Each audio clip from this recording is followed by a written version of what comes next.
Chapter 26, Power. Krollo shook his head slightly and said, "No, Yuvajan's power isn't that simple. Furthermore, I'm a little bit interested in that guy. So, let's just take this opportunity to observe his battle with Yuvajan." Hearing this, Pakunoda looked at Allan and paid more attention to the fight. There are not many guys that can catch the chief's eyes. Does chief want to bring him into the group? If he can survive, we can consider getting acquainted with him. Krollo smiled with a calculating expression. At this moment, Yuvajan turned his head and looked at Krollo with a startled expression. Chief is smiling. His simple mind came to a weird conclusion. It must be because I haven't finished the battle just yet. And now, the chief is laughing at me. In previous fights, Yuvajan always crushed his targets with his overwhelming strength. He was known for finishing his targets quickly, but now facing Allan, he couldn't fully use his advantage in strength. The guy seemed to predict every attack he launched with ease, making him miss every single punch. Yuvajan stared at Allan with anger as he said, "Damn it, I will get serious now." Suddenly, an astonishing aura surrounded Yuvajan like a violent volcano. His nen was extremely powerful that it made Allan think he was facing an angry beast. Very scary. Not far behind, Gon and the old man felt the ferocity Yuvajan was emanating and were quite shocked. Although the old man didn't practice nen, he could feel that Yuvajan was currently more terrifying than a beast. Gon didn't learn Gyo yet, so he couldn't see nen around Yuvajan's body, but he knew that the aura was stronger than anything he felt before. "Allan, I will help you." Gon took a deep breath and suppressed his fear. He stepped forward to help Allan and fight alongside him. After all, he was the reason Allan had to fight Yuvajan in the first place. If he didn't insist on saving the old man, Allan wouldn't be fighting Yuvajan right now. Therefore, Gon knew that he should be fighting with Allan. However, with Yuvajan's aura, Gon almost couldn't move forward. His nen is just too powerful. Gon was startled and stared at Allan's back and thought, it turns out that Allan was fighting such a powerful opponent, no wonder he told me to not contact them. The kind of nen he was using is changing the atmosphere even. I probably wouldn't be able to even scratch him. "Gon, don't come over, just stay with Captain San," Allan shouted without looking back. Facing a monster like Yuvajan prevented him from relaxing even for a second. Otherwise, he wouldn't be able to react even with observation haki. Simultaneously, Allan's nen exploded out of his body to try and match Yuvajan, but comparing the two, it was apparent that Yuvajan was stronger. "Allan." The old man noticed the situation, hurriedly pulled Gon into the wheelhouse, and said, "Little Gon, don't worry. I believe that Allan can handle it. We need to stay away, so he doesn't get distracted." Gon nodded. He already knew that it was not a battle he could join, and it would only add the burden on Allan if he did. But if Allan can't handle it, he was ready to go and lay his life helping him. Yuvajan wasn't in a hurry to attack. He looked at the nen Allan was releasing and smiled disdainfully, "Heh. I think you started training in nen for 3 or 4 years at most. I started training more than 10 years ago, so you're not my opponent at all." "Really?" Allan's mouth curved into a smile as he sarcastically said, "You've been training for so many years, and you still rely on pure nen to win? Although your nen is indeed stronger than mine and is much larger in quantity than mine, certain variables are in a nen battle. Because of that, victory is never absolute. Take our situation for example, even if you are stronger than me, you will only win if you manage to hit me, which you still didn't. If your fist can't touch me, then all you have is brute strength that means nothing at all." A vein bulged out on Yuvajan's forehead as he heard Allan's sarcasm and angrily said, "Do you think you can escape a full power punch from me?" He sneered and said, "Let's see you try avoiding my full power punch." Allan's expression became serious as he thought, is that idiot going to use a special attack finally? In the show, Yuvajan was a top-notch enhancer. Even if he was faced with hundreds of people, he would kill them with his bare hands. His Big Bang Impact should be his strongest attack, which he used to punch and destroy Worm, one of the 4 shadow beasts who was deep underground along with a large piece of land he was hiding in. It's just a super-powered punch.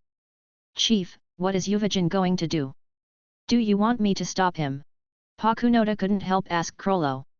Krollo shook his head, "No, I want to see what happens to that guy facing Yuvajan's Big Bang Impact. Will he stay alive or die? This is interesting. But, if we do that, we will be eliminated from the exam." "It doesn't matter, the hunter exam is held every year, but it's not common to find such an interesting guy. Hearing this, Pakunoda stopped talking, and her eyes fell on Allan and Yuvajin, just like Krollo. At this moment, Yuvajin raised his right hand, which was clenched, and started gathering an astonishing amount of aura in it. He knew that if Yuvajin's fist fell on the ship, the entire ship would be destroyed. By then, all the people on the ship had no chance of survival. Although Allan didn't think of himself as a good person, this was a battle between him and Yuvajin. Involving innocent bystanders isn't something he was willing to do, so he wouldn't allow Yuvajin to destroy the ship. Allan knew that he could avoid the punch with his observation haki, but he wasn't willing to watch hundreds of life destroyed just like that.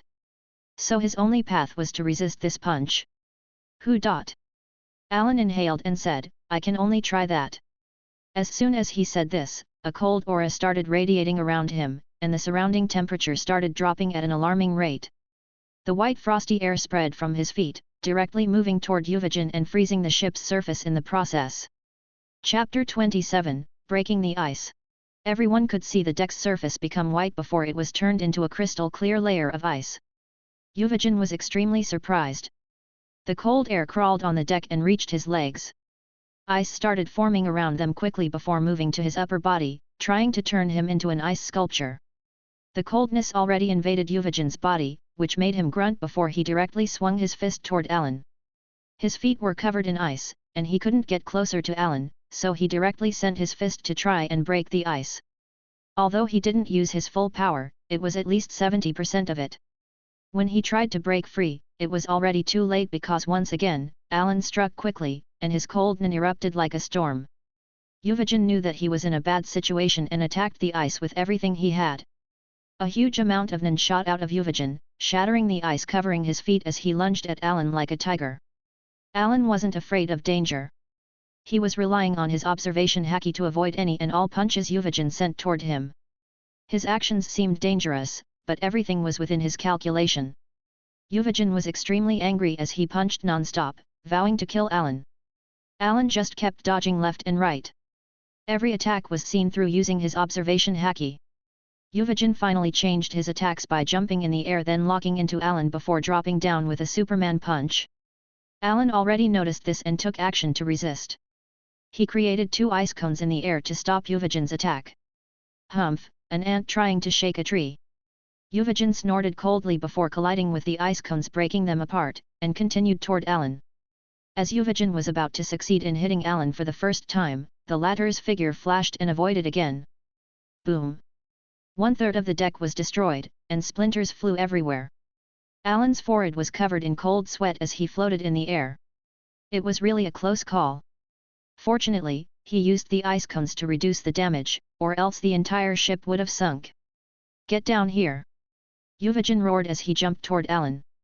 Allan sneered as he thought, what does he think he is doing? I have moonwalk, you idiot! I'm superior mid-air. Allan immediately rushed forward toward Yuvajin, who was taken aback by this. He didn't expect Allan would take the initiative to get close to him, so he instantly sent a punch toward Allan. Allan's observation haki already predicted Yuvajin's attack and helped him avoid it with his moonwalk and kicked Yuvajin mercilessly. Since he was in the air, Yuvajin blocked with his hand as his body started to fall. Allan predicted that Yuvajin would block and instantly kicked with his other leg that connected without a problem. Boom! Yuvajin was shot down like a cannonball toward the ship and collided hardly. Allan didn't want Yuvajin to record, so he directly moved down with moonwalk while pointing his fingers at Yuvajin. Instantly, sharp icicles formed in the air and struck down Yuvajin as fast as lightning. Ah! A pained cry escaped Yuvajin's mouth as the icicles that were harder than steel touched his chest. He looked down and saw the icicles embedded into his chest and blood gushing out from his wounds. Yuvajin was shocked and exclaimed, "What? Blood?" Allan was happy. His attack landed as he expected. Of course, if an ordinary sharp object hit Yuvajin, there is no way it could penetrate his defense. Still, since Allan added the ice element, the icicle's penetrative power increased immensely, and even a body like steel wouldn't be able to resist. Krollo smiled slightly and said, he did a good job breaking Yuvajin's defense and hurt him. Indeed. Pakunoda felt the same way, Yuvajin's body can't be even hurt by rockets. Other than physical power, enhancers had a unique advantage in recovery. they can use Nen to accelerate their recovery. Right now, the damage done by Allan's blow was already healing. Yuvajan's vitals weren't hurt at all, but this injury made Yuvajan feel shame. He looked at Allan in midair and angrily roared, "Get down here!" Yuvajan had no way to fly, and this meant he couldn't catch Allan at all. Even if he relied on his powerful legs to jump at Allan, Allan would have full control of the situation once he is there. So, even though he was furious, he didn't lose his mind and jump. Suddenly, a trident formed in Allan's hand before he swooped down toward Yuvajan. "Damn it!" Yuvajan shouted and punched with his right fist. Boom! The collision between the trident and the punch sent shockwave all around the ship while breaking a few waves apart. Crack! The trident couldn't withstand Yuvajan's punch and instantly broke down. But this caused Yuvajan's punch to almost freeze from the cold energy released as the trident broke. Allan felt his hand numbing from the last collision. The two of them were evenly matched in the last exchange. But in the blink of an eye, Yuvajan lunged forward with great speed toward Allan. Allan was startled. He didn't expect Yuvajan's speed to increase so much. It was already too late to avoid Yuvajan's punch, and he could only try to resist by punching back. Boom! With the head-on attack, Allan was immediately launched back with great ferocity due to Yuvajan's attack's mighty force. The latter took advantage of this and instantly chased after Allan with full power, adamant about finishing him off. Allan could tell that he was in extreme danger and reacted quickly by forming a huge ice wall in front of him. Chapter 28, Fear. As soon as the ice wall formed, Yuvajan slammed it and broke it apart. Boom! As soon as the wall broke, small crystal-like ice pieces scattered in the air. At the same time, Allan struck Yuvajan with an uppercut that landed firmly on the latter's jaw. In that punch, Allan applied Ryu, which concentrates Nen on any part of the body. He used almost 70% of his Nen on that punch, hoping to deal the most amount of damage. Yuvajan was hit so hard that he felt that his jaw was about to split, causing him to lose consciousness for a second. Allan stretched one hand and shouted, "Freeze!" The cold Nen erupted out of Allan's body and directly covered Yuvajan, turning him into an ice sculpture. Who dot? Allan exhaled loudly as this was his first serious battle in this world. He didn't expect an elite just as he left Whale Island.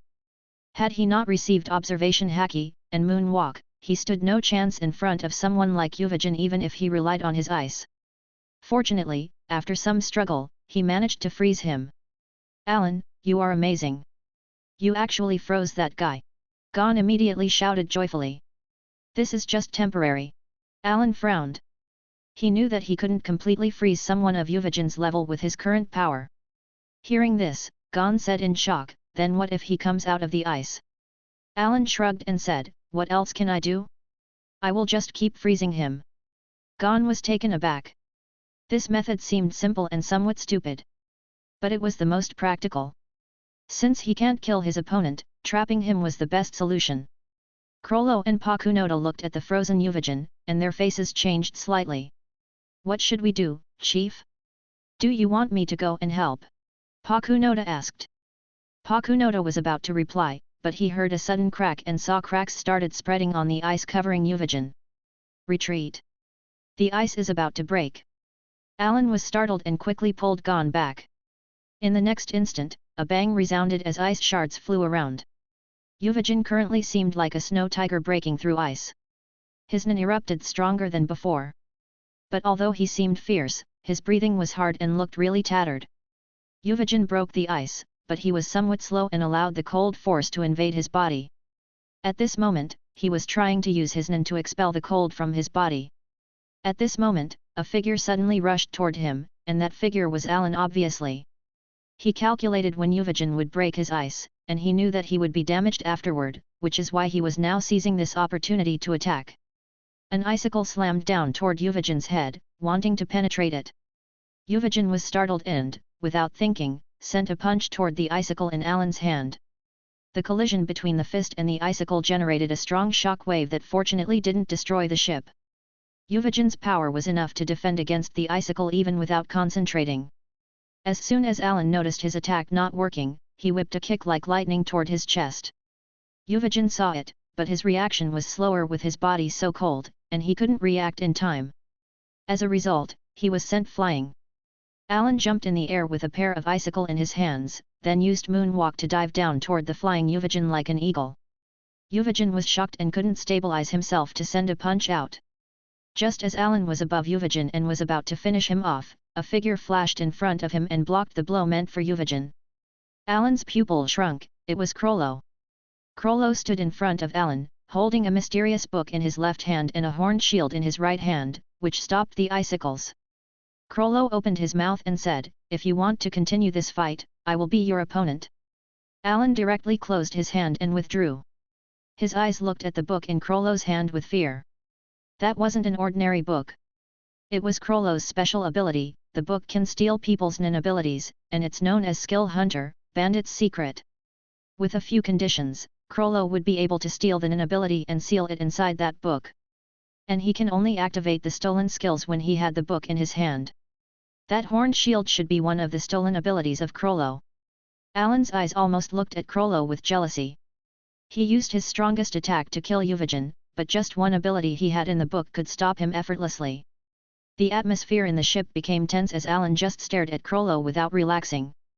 He could deal with Ryuudan with his current power, but Krollo was an entirely different matter. At this moment, Krollo opened his mouth and said, "Don't be nervous. I won't attack." Hearing this, Allan was taken aback and asked, "What do you mean?" "Just what I said, but of course, if you want to fight, I will accompany you." After saying this, Krollo's shield disappeared. Seeing this, Allan breathed a sigh of relief. It seems like Krollo really didn't want to fight. Ryuudan currently finished recovering from the cold that invaded his body. He looked at Krollo and said, "Chief, I'm sorry, I troubled you. Now, let me finish this kid off. This time I will use my full power without holding anything back." The atmosphere once again tensed, as Allan's heart that relaxed, once again tightened. Chapter 29, Ignored. Seeing Ryuudan ready to fight a battle of life and death made Allan determined. When both were about to engage again, Krollo stepped forward between the two and said faintly, "This fight ends now." Ryuudan was taken aback. He stared at Krollo and said with a hint of displeasure, "Chief, give me a reason why I shouldn't kill the kid now, otherwise, I won't be convinced."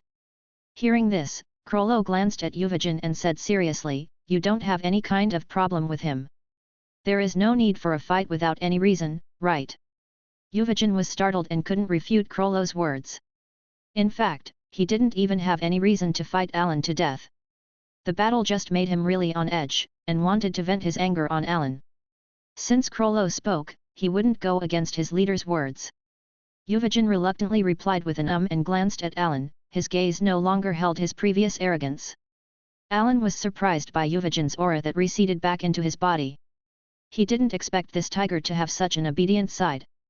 Allan couldn't help looking at Krollo with fear and admiration. He was capable of restraining this tiger. He can even make him obey his orders. He was indeed a master. Krollo cast his gaze at Allan and said, "I stopped Ryuudan.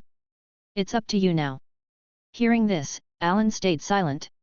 He, of course, didn't want to fight Ryuudan at all, let alone a fight to the death. Therefore, he didn't have any killing intent when he fought Ryuudan previously, and even the latter didn't release any killing intent. However, if the fight continues, they will definitively kill each other. At that time, there won't be just a normal fight. It would be a fight to the death. Even though Allan would have died if he received a serious punch from Ryuudan, it wasn't a fight to the death. Now that Krollo stepped forward to end the fight, Allan had no reason to continue. But just as he was about to accept, the system gave him a new choice. 1. Give Krollo's face and don't fight Ryuudan. Reward, increase observation haki by 1 level. 2. Provoke Krollo and successfully anger him. Reward, armament haki, intermediate. Seeing the intermediate armament haki, Allan's eyes lit up. Before he could be happy, he saw the condition to get that reward and immediately gave up. Angering Krollo wasn't a good choice at all. Allan knew very well that if Krollo wanted, he would be dead now. If he was to provoke him, he would be just seeking death. He didn't want to risk his life and die just because of a reward. Instantly, Allan chose the first option. Ding! You have chosen the first option. Reward, observation haki increased by 1 level. Allan felt his observation haki improve. Previously, his observation haki could give him insights, but now, he could feel danger with his eyes closed and even make precise predictions of his enemy's attacks. It's a pity that his fight with Ryuudan came to an end now. Because of Krollo's interference, Allan didn't get the rank Yaku. The condition for that reward is defeating Ryuudan. Strictly speaking, Allan didn't manage to do that yet. So he was not given the reward by the system. However, he knew that he could get rank Yaku another day, so he wasn't disappointed. At this time, the dispute settled, Krollo directly brought Puku no Da and Ryuudan toward Allan. Allan instantly activated his observation haki just to be safe. After his observation, haki increased by 1 level. He could predict danger efficiently now. With his observation haki, Allan could tell that Krollo didn't have any hostility toward him, which made him relax slightly. What's the matter? Krollo smiled faintly, how about we get to know each other? My name is Krollo. After saying this, he introduced Ryuudan and Pakunoda to him. Allan was surprised. Krollo made it clear that he wanted to befriend him, which was unexpected. Allan didn't know how to answer. But at this time, the system gave him another choice, which was surprising. 1. Ignore Krollo and treat him as if he doesn't exist. Reward, increase your Nen reserve by 3000. 2. Respond to Krollo and befriend him. Reward, increase Moonwalk's level by 1. Allan scratched his head as those choices made him uncertain about what to do. When he fought Ryuudan, he realized how lacking his Nen reserve was. So, the increase in the amount of Nen he had was attracting. Of course, Moonwalk played a huge role in his battle as well. If he didn't have it, he wouldn't have lasted that long. However, in general, Allan believed that the most important thing now is to increase his Nen. As for making friends with the spiders? Well, Allan didn't want to get involved in their business for now. The spiders were well-known thieves with level A bounties. Allan didn't want to be seen with criminals wanted all over the world. Immediately, Allan made his own choice and glanced at Krollo before ignoring him and walking toward Gon directly. Ding! You ignored Krollo. Reward, 3000 Nen added to your reserve. In an instant, Allan's Nen skyrocketed, and the consumed Nen from the fight was refilled again by the system. He was overjoyed, but he thought, I don't know what will Krollo do now. To be honest, he now wanted to look back and see Krollo's expression after he ignored him. Chapter 30, 100 million. For a while, Krollo was stunned. This was the first time someone actually ignored him. Ryuudan and Pakunoda were the same. They didn't expect Allan would be so defiant. After regaining his senses, Ryuudan directly shouted, Bastard, stop! Allan turned his head calmly and looked at Ryuudan, what's the matter? Ryuudan asked sternly, our chief is talking to you and you dare ignore him. Who do you think you are? Whoever I'm doesn't concern you, that's my attitude, bite me. Allan was glancing at Krollo to discern his reaction to being ignored. Krollo was calm and deep in thoughts, but Allan couldn't tell if he was just suppressing his anger. He was kind on the surface, but he looked like a Rakshasa when he got angry. But since Krollo wanted to befriend Allan, the latter knew that Krollo wouldn't be angry now. Since he wanted to befriend him, he must have something to gain from Allan. And it was indeed the case. Krollo raised his hand to stop Ryuudan and directly said to Allan, it's okay. If you don't want to be acquainted with us, then forget it. Allan smiled, it seems like you're somewhat reasonable. Then he glanced at Ryuudan to deliver his meaning. Ryuudan, of course, understood that Allan was mocking him. He indirectly called him unreasonable. Although he was angry, he didn't make a move. Krollo paused and then looked at Allan, although you don't want to be friends with us, I hope you can help me with something. Hearing this, Allan was slightly surprised. He couldn't think of anything he can do that the leader of the spiders couldn't. But he still asked, what do you need? Krollo immediately explained, the three of us should have passed the test like you, and you know that. But we didn't expect that the shameless old man was actually an examiner hired by the association. We didn't expect that if we don't answer his questions, we will get eliminated. Ryuudan has a grumpy temper. He is easily angered. That's why he threatened him, which I'm deeply sorry for that. Now that you saved his life, he should be very grateful to you, so I hope you can call in your favor to make the three of us qualify for the exam. So that what it was about? Allan nodded, but he sneered in his heart. If he didn't know Krollo's true face, he would be really deceived by him. He actually said he was sorry for Ryuudan almost killing the old man, which was really funny because he himself was a demon. But he could tell that the exam was really important to Krollo. Otherwise, he wouldn't go to such length to pass. Thinking about this, Allan said indifferently, "It's really a pity. Actually, you three are masters and would be a great addition to the association if you passed. You would have very likely passed the exam and got your license by the end." Ryuudan listened to Allan and snorted, "As we need you to tell us that." Allan glanced at him, ignored him, then turned toward Krollo and said, "Although that's true, why should I help you with nothing to gain from it?" Krollo raised his mouth slightly and said, "Of course, I won't let you help us without compensation." "Oh." Allan raised his eyebrows, "What kind of compensation?"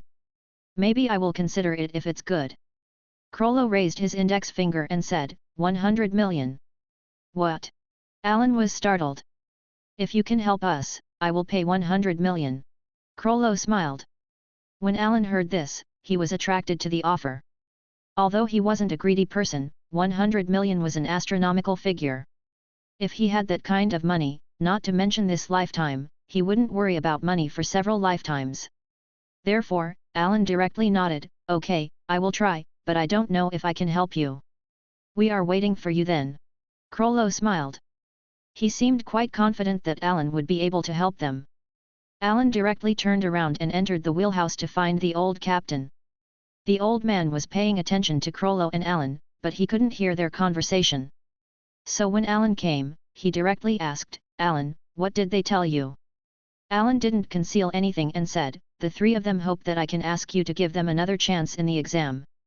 The old man already guessed this and was not surprised. He looked at Allan seriously and said, "You really want to help them?" Allan nodded, but he thought in his head "Of course I will help them, I'm not that rich to refuse 100 million, okay," but a serious expression was drawn on his face as he said, "They all are quite strong. I'm quite sure that they can pass the exam if you let them. A professional hunter is quite precious for the association, and you should know that better than me, right? Therefore, it would be a pity to eliminate them this way." The old man pondered for a while before he said, "Well, you saved my life. I have no reason to reuse. Fortunately for them, I still didn't make the report to the organizer yet. The three of them are back into the exam then." Hearing this, Allan was overjoyed. He directly went back to Krollo and the others to tell them the news. "Thank you, Allan." Krollo smiled, but Allan was taken aback by Krollo saying his name. Then he remembered that Gon was yelling his name quite a few times before, which is probably the reason Krollo knew it as well. Of course, Krollo didn't explain how he knew, but instead, he changed the topic. "Allan, about the 100 million, I will send someone to you with them after the exam is over. Or you can tell me your account number, and I will transfer the money now." Allan still didn't process any bank account, and Gon was the same, so he could only accept the first proposal. "Well, I hope you don't go back on your words." Krollo smiled and said, "Don't worry." Allan was really not worried that Krollo would renege on his words since he was the leader of the Gen Ei Ryuudan. Let alone 100 million, even if it was 1 billion, he would be phased. Whether he will pay without trouble or not, that matter is for another time. At this time, the old man came back and said, "Although you three regained your qualification to be hunters, I still need to ask you why you want to be hunters the same as before." After saying this, he looked at Ryuudan and said, "Big guy, you first." Chapter 31, Birdman. Ryuudan was very upset by the old man's question, but he answered in the end, "I'm called Ryuudan. I come to the exam because I made a bet with someone." Although he gave his reason, he still seemed very arrogant. His personality can be discerned with a glance. He was very hot-headed. Pakunoda then whispered softly, "My name is Pakunoda. I want to be a hunter to make my work easier." Krollo was last, "I'm Krollo Lucifer, I want to get something, but I must be a hunter first." When he said something, his face changed slightly as if he was excited before he said, "It's a very rare thing, and I can only get it by becoming a hunter." His words made Allan concerned. He didn't know what the spider's leader motive was. It should be very rare, indeed. After hearing their reasons, the old man said, "Okay, you three passed as well." Then he made a statement, "Please stop fighting, for the time being, the ship can't handle destruction anymore, and if it is destroyed, none of you will be able to participate in the exam." Although he seemed to talk to all of them, his words are meant for Ryuudan. After all, Ryuudan and Allan were fighting before, and as long as he wasn't blind, he could tell the crazy beast was the one who caused destruction. Ryuudan could tell that the words are meant for him and started getting angry, but Krollo was there, and he didn't dare to disobey the latter's orders. He could only endure this for now. A few hours later, the ship approached the harbor and finally docked. At the same time, other ships started docking as well. Those ships were hired by the Hunter Association to screen the candidates. The candidates who successfully reach this place are very few, and some of the ships didn't have any passing candidate. Only those who passed the initial screening had a chance to actually take the test. After getting off the ship, the old man gave each of the 5 a guide sheet for the Hunter test, which briefly introduced the exam's rules and regulations. The time and approximate location of the exam. After bidding farewell to the old man, Allan took Gon and left. He didn't walk with Krollo and the others. Krollo naturally didn't force Allan to go with them. After all, everyone is a competitor in the Hunter exam. The fewer the competition in the exam, the higher their chances to pass. Therefore, not everyone can make friends in this exam. Allan wasn't in a hurry. After passing by Krollo and the others, he directly took Gon to a coffee to rest. According to the guide, Allan pondered a little. The first exam will be held in Zaban City, which was the same location on the show. And the examiner should be Satos. The test will start in 24 hours, which means that they need to find the location in these 24 hours. If they passed the time limit, they would automatically be eliminated. After a short break, Allan took Gon to take a cab and head toward Zaban City. The night in this place was scary, as there was no sound and no light source. The cab was moving normally, but suddenly a bang was heard as the middle-aged man driving suddenly yelled, "Oh no, I hit something!" before he hurriedly got out of the car to check. Inside the car, Allan and Gon looked at each other when they noticed a shadow on the road. But neither of them moved. They just sat inside the car silently. They could react quickly to anything, so they weren't concerned. Suddenly, the driver's horrified cry came from outside, and then silence prevailed. Nothing seemed to happen, however. The driver didn't come back. The car's headlights were the only light source around, but it could only reach a limited 10 meters ahead. At this time, the car shook as if something was attacking it. Allan and Gon instantly escaped from the car. They could see what was attacking the car. It was actually a birdman, a magical winged beast. They seemed like birdman actually, because except for their wings, their features were that of a human. The only difference was their pupil, which seemed extraordinarily green. Suddenly, the birdman turned its gaze toward Allan and Gon, and its green pupil shined in the dark night. Chapter 32, Exams Venue. Gon was taken aback. Wow! What is that? It's just a birdman. Allan calmed down quickly and shrugged. The birdman stared at the two with glowing eyes. In the dark night, the atmosphere was intense, but Allan was still standing in the same place without making a move. His eyes concentrated as he was sure that there was another existence nearby. Although that existence's presence was well hidden, he couldn't hide from Allan's observation haki. This presence was hidden behind the first birdman covered by the black wings. Allan's eyes rolled as he said to Gon, "Gon, this time, you deal with this." Gon nodded and took a deep breath, then dashed toward the birdman. Gon didn't know that another presence was hidden behind the birdman. At this moment, the person hidden in the darkness approached Gon. It was another one of these birdmen. Gon's gaze was on the birdman flying in the sky. He didn't expect another one to appear. A moment later, Allan interfered and appeared in front of Gon. Boom! Allan kicked the birdman directly, sending away till he crashed into the car on the road. The car was dented due to the impact as the birdman almost saw stars dancing above his head. After dealing with one, Allan looked up toward the second birdman flying down with great speed toward him. Allan sneered. He instantly kicked the air and flew toward it using moonwalk. The birdman was taken aback as it didn't expect that Allan knew how to fly and detect him in the night's darkness. Boom!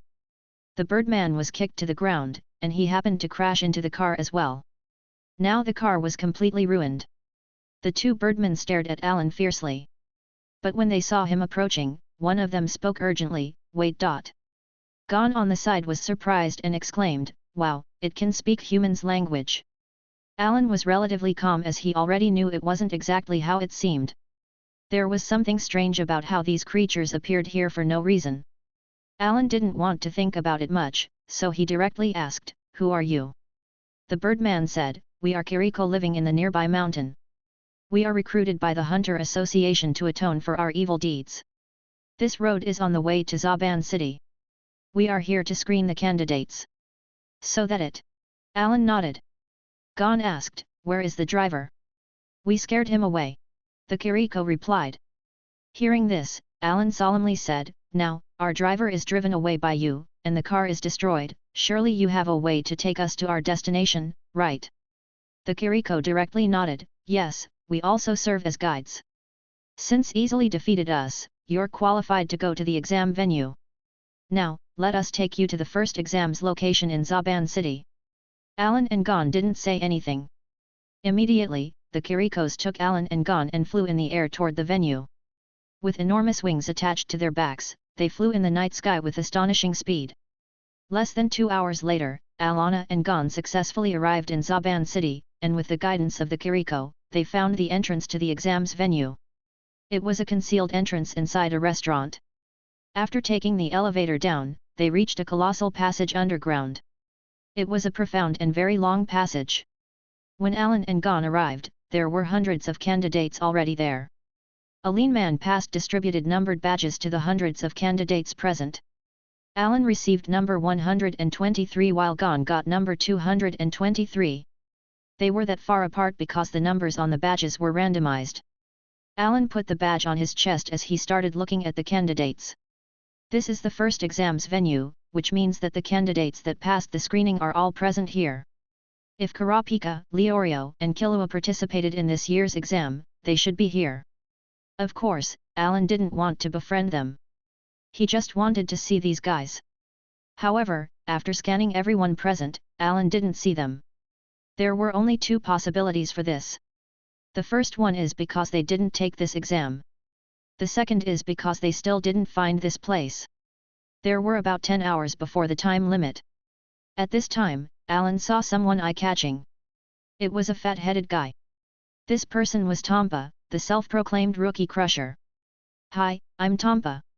As he said this, Tompa stretched his hand. His intentions were clear. He wanted to get to know Allan and Gon and befriend them.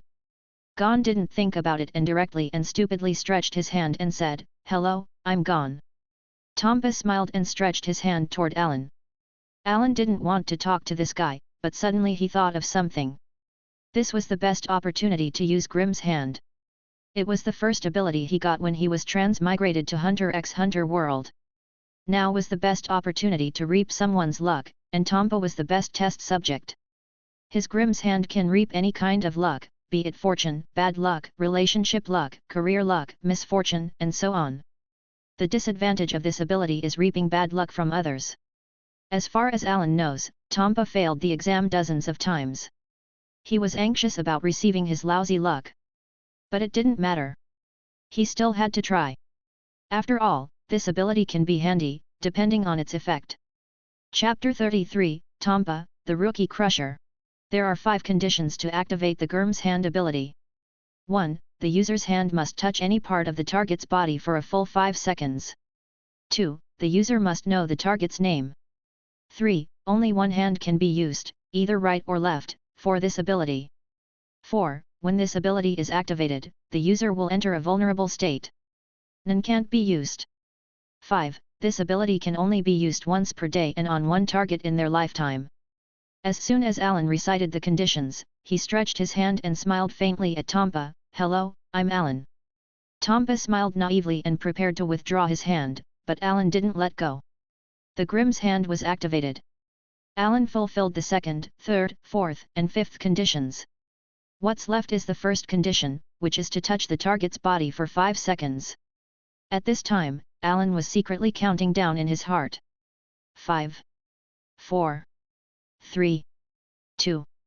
1. The 5 seconds passed, and Allan directly retracted his hand. Tompa looked at Allan weirdly and said, "Brother, it's just a handshake, no need to get passionate, right?" "Excuse me, my hand just cramped." Allan laughed. Of course, Tompa didn't believe him, but he didn't say anything about it. Allan stopped paying attention to Tompa because he suddenly saw a big hand reach out from the void toward Tompa. Tompa didn't seem to notice this. The hand passed through Tompa, and a golden light orb appeared inside it. The golden light represents fortune. Allan was overjoyed. He was quite satisfied with getting this from the first time he used the Grimm's hand. If you have fortune, you will make money. Whether he was doing business and buying lottery tickets, he is surely going to get money out of it. Tompa's fortune was robbed by Allan. He would never get money from anything now. No matter what he does, it would be fortunate for him to just have something to eat from now on. At this time, Tompa took out 2 cans of drink from his backpack and handed each of Gon and Allan 1 can. This a juice from my hometown. It tastes sweet and delicious. You must be thirsty from the journey, right? Here, have one. Tompa looked at them with a silly smile. People who didn't know him would think he was sincere. A sneer appeared on the corner of Allan's mouth as he knew that Tompa was the rookie crusher. He uses every method to eliminate newcomers. If they drink that juice, they would probably spend the next 2 days in the toilet. Why don't you drink? Tompa asked. Allan was about to answer, but the system interrupted him. Ding! Please make a choice. 1. Drink Tompa's laxative juice. Reward, a great sword that can cut steel as if it was mud. 2. Make Tompa drink his laxative juice. Reward, mysterious treasure chest x1. Allan instantly chose the second option without any hesitation. Are you kidding me? You want me to drink laxative willingly? As for the reward for the first choice, it wasn't attractive at all. In contrast, he was more interested in the mysterious treasure chest. It also just happened that he wanted to make things difficult for Tompa, to see if he dared drink his own juice or not. If he didn't dare drink it, then he would have a reason to make him drink it. Either way, Tompa will drink it. Allan suddenly opened his mouth and said, Tompa-san, is your juice really good? Of course, there is no problem with it.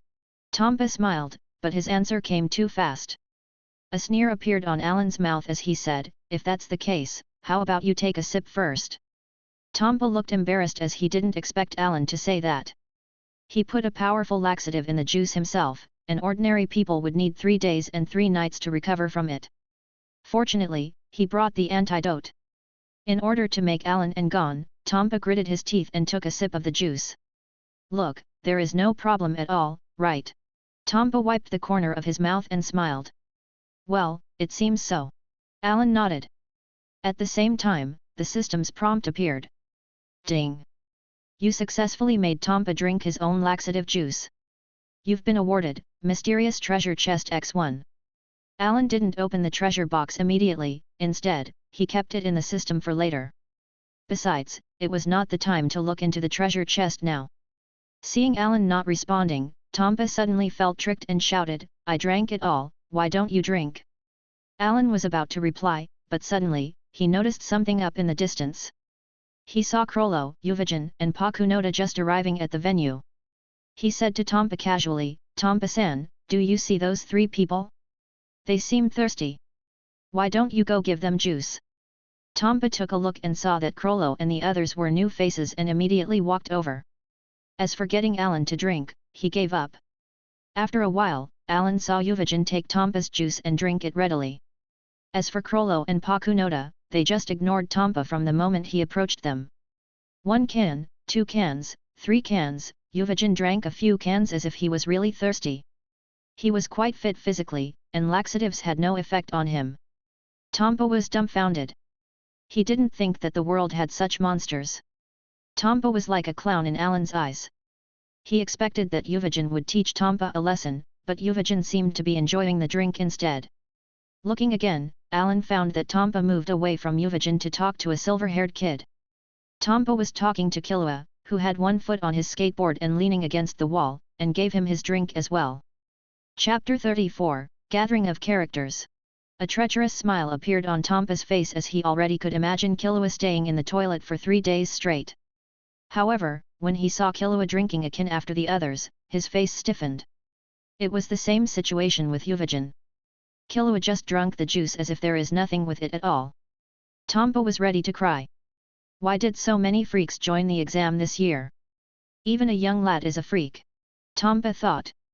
Ryuudan and Killua both knew that the juice contained something strange, but they were confident in their bodies and were thirsty, so they ignored it and drank readily.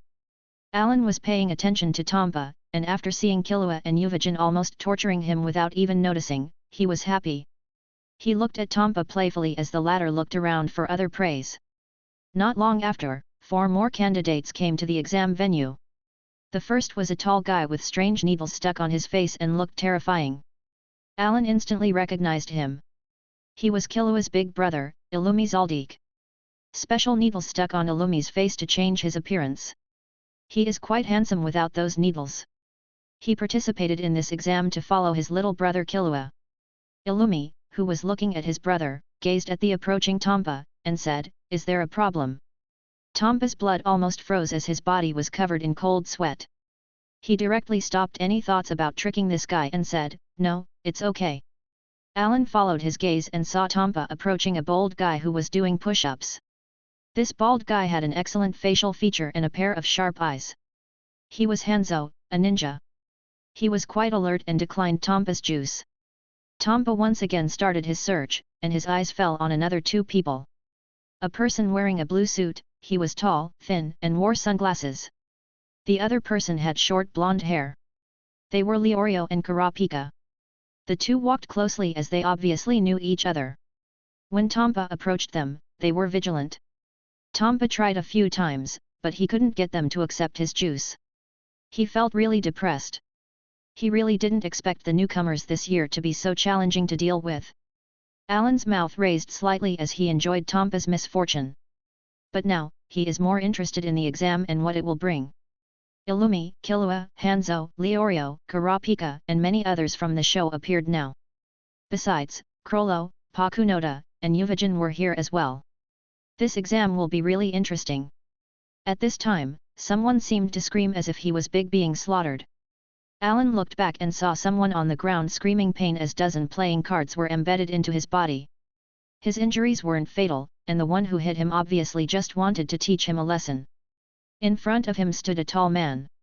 This man's face had a teardrop-shaped tattoo on his left cheek and a star-shaped one on his right cheek. His hair was erect and pointing to the back. He held playing cards in his hand while a playful expression appeared on his face. Obviously, he was the one who hurt the person on the ground. Many eyes fell on him, but he didn't seem to care at all. Instead, he looked at the injured guy and said, "Be careful next time. You have to apologize when you bump into someone." The onlookers suddenly realized that the man on the ground bumped into that guy and didn't apologize, making him retaliate. But wasn't it excessive to injure him so much just because he bumped into you? Allan looked at the man fixedly before turning his gaze away and sneered with a thought, "Even Hisoka is here, it seems like this year's exam is interesting indeed." The number of candidates increased as time went by, and during this time, Allan noticed that Ponzu and Pakal. They had small parts in the exam, but they were somewhat interesting. Pakal is average, but with some luck, he became a professional hunter. In the Chimera Ant arc in the show, Pakal and Ponzu both discovered the Chimera Ant and wanted to report them, but they weren't lucky this time and were eaten. They were the tragedy duo of the Hunter x Hunter series. All the characters appeared, and no matter if they were strong or weak, Allan remembered them. After a long 24 hours, a man wearing a dark coat adorned with a red tie appeared. He had lavender hair curled at the end and blue eyes as well as a long pointed chin. His most distinctive feature is his mustache and lacking a mouth. This person is Satos, the examiner for this part of the exam. He looked around at the examines with surprise and said, "It seems that this test is quite lively." Chapter 35, Race to the Finish Line. The first exam was very simple. All they had to do was follow Satos through the passage and reach the second exam. Many examines followed Satos dazedly. The long passage without an end in sight increases the psychological pressure on their mind. What seemed like a simple test was actually a test of physical strength and endurance, and mental fortitude. Only a few people were actually relaxed as if they didn't feel any pressure. The total number of candidates in the first exam was 639, but before the exam even started, Tompa left because of depression. So, the official number of people is 638. Allan led on and followed the candidates without any delay. There was no need to rush and complete the exam after all. He just had to follow from behind. As they ran, Allan felt the candidates in front of him accelerating. He knew that Sato's was moving faster. So the candidates had no choice but to speed up as well. At this time, another choice from the system prompted in front of Allan. Ding! Please choose. 1. Cross the passage at your fastest speed and reach the first.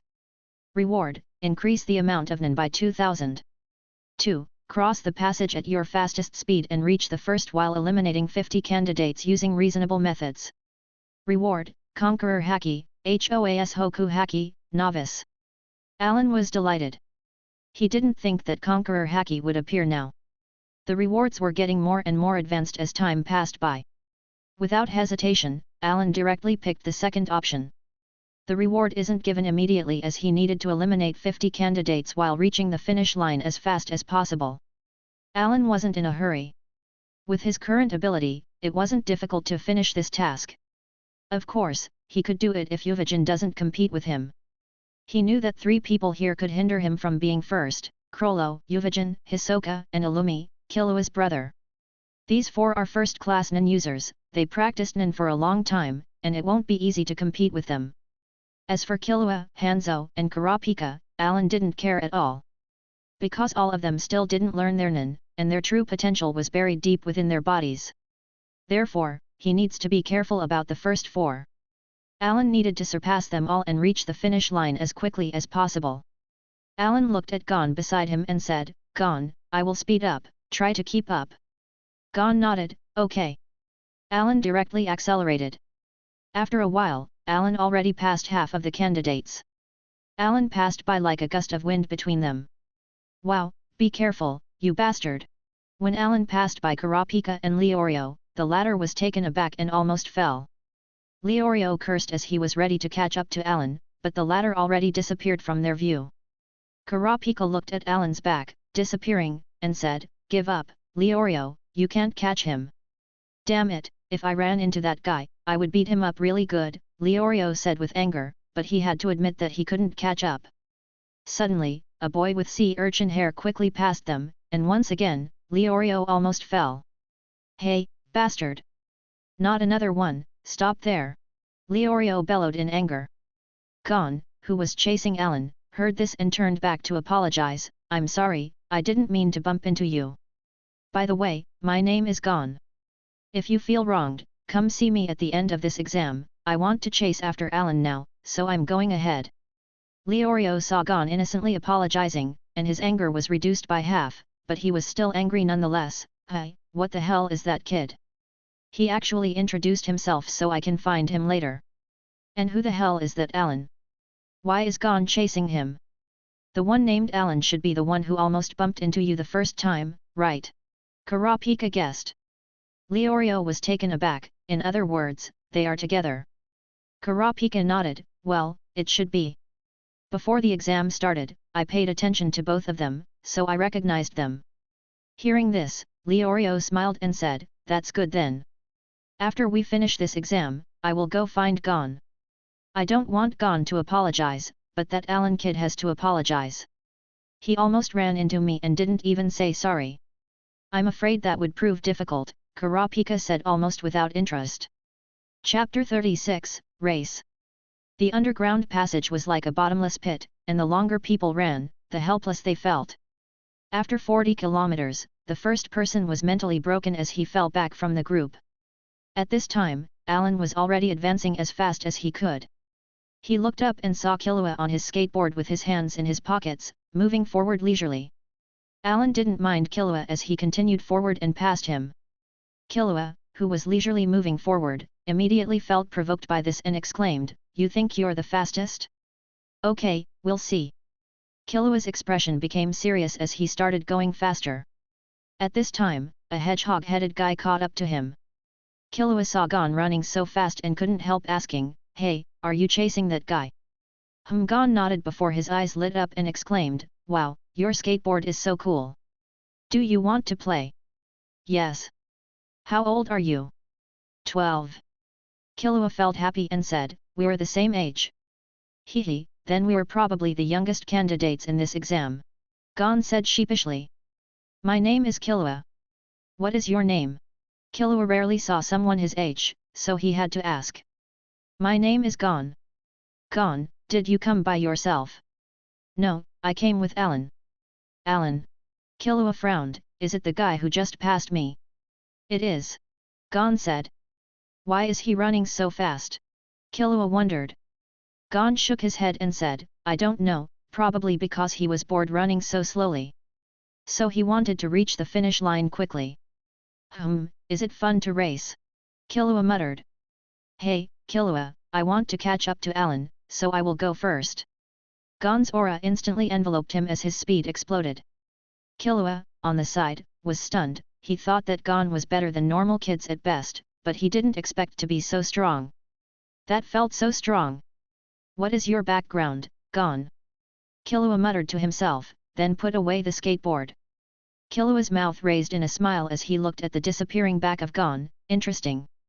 It seems that this exam can't be taken lightly. This hunter exam is full of hidden masters. Immediately, Killua disappeared from his place as he started chasing after Gon with astonishing speed. He was born as a killer because he was one of the Zalik. He received hellish training from an early age, and in terms of speed, even people with Nen can't match him. Hisoka and the disguised Illumi were advancing together unhurriedly at this time. Really unexpected from you, Illumi. You're actually here to participate in the hunter exam. As he said this, Hisoka glanced at Illumi with interest and continued, moreover, you made yourself look like this, is there someone here you know? Because Killua also is here to take part in the hunter exam, so I followed to watch it. Hisoka was confused. Killua, he raised his brows and said, who is that? Killua is my little brother, Illumi said. Illumi was talking like a cold machine with an indifferent voice. Hisoka raised his brows even further and said, well, I didn't think that you had a side of you that care about your little brother even though you're a cold-killing machine. This is really unusual, Illumi. Illumi didn't say anything back. At this time, a figure ran between the two of them and continued forward. Allan looked back and sighed in relief when the two didn't chase after him and muttered, good, these two aren't going to chase after me. Only Crollo and the others are left. At this time, Illumi said, who is that? I don't know. Hisoka shrugged. His aura is quite powerful, you have to pay attention to him. I know. Hisoka smiled. Are you going to chase after him? Illumi asked. Hisoka shook his head, I don't really want to go after him, but I already remembered his presence so that I can meet him later. What about you? I'm too lazy to chase after him, and even if catch up to him, it won't give me any money, so it's meaningless. Hisoka was speechless when he heard Illumi's reason. At this time, the hedgehog-haired Gon passed through them. Hisoka looked at Gon's back, and his eyes squinted a little kid. Look as old as my little brother, Illumi said. That's aura he was using. Hisoka licked his lips, he has great potential if he learned Nen at such a young age. Illumi glanced at him and said, do you want him? That's a delicious fruit that has yet to mature. I really want to pick him off. Hisoka's eyes squinted like a pervert with a hint of excitement. If you see my brother, you will definitively look forward to him growing up even more than that kid. Oh, really? At this time, Killua passed between them quickly while holding the skateboard in his hand. The one just now, is he your brother? Hisoka stared at Killua's back. Yes, that's Killua. Illumi nodded sincerely. Hisoka smiled, not bad, is he like you, a professional killer? Yeah.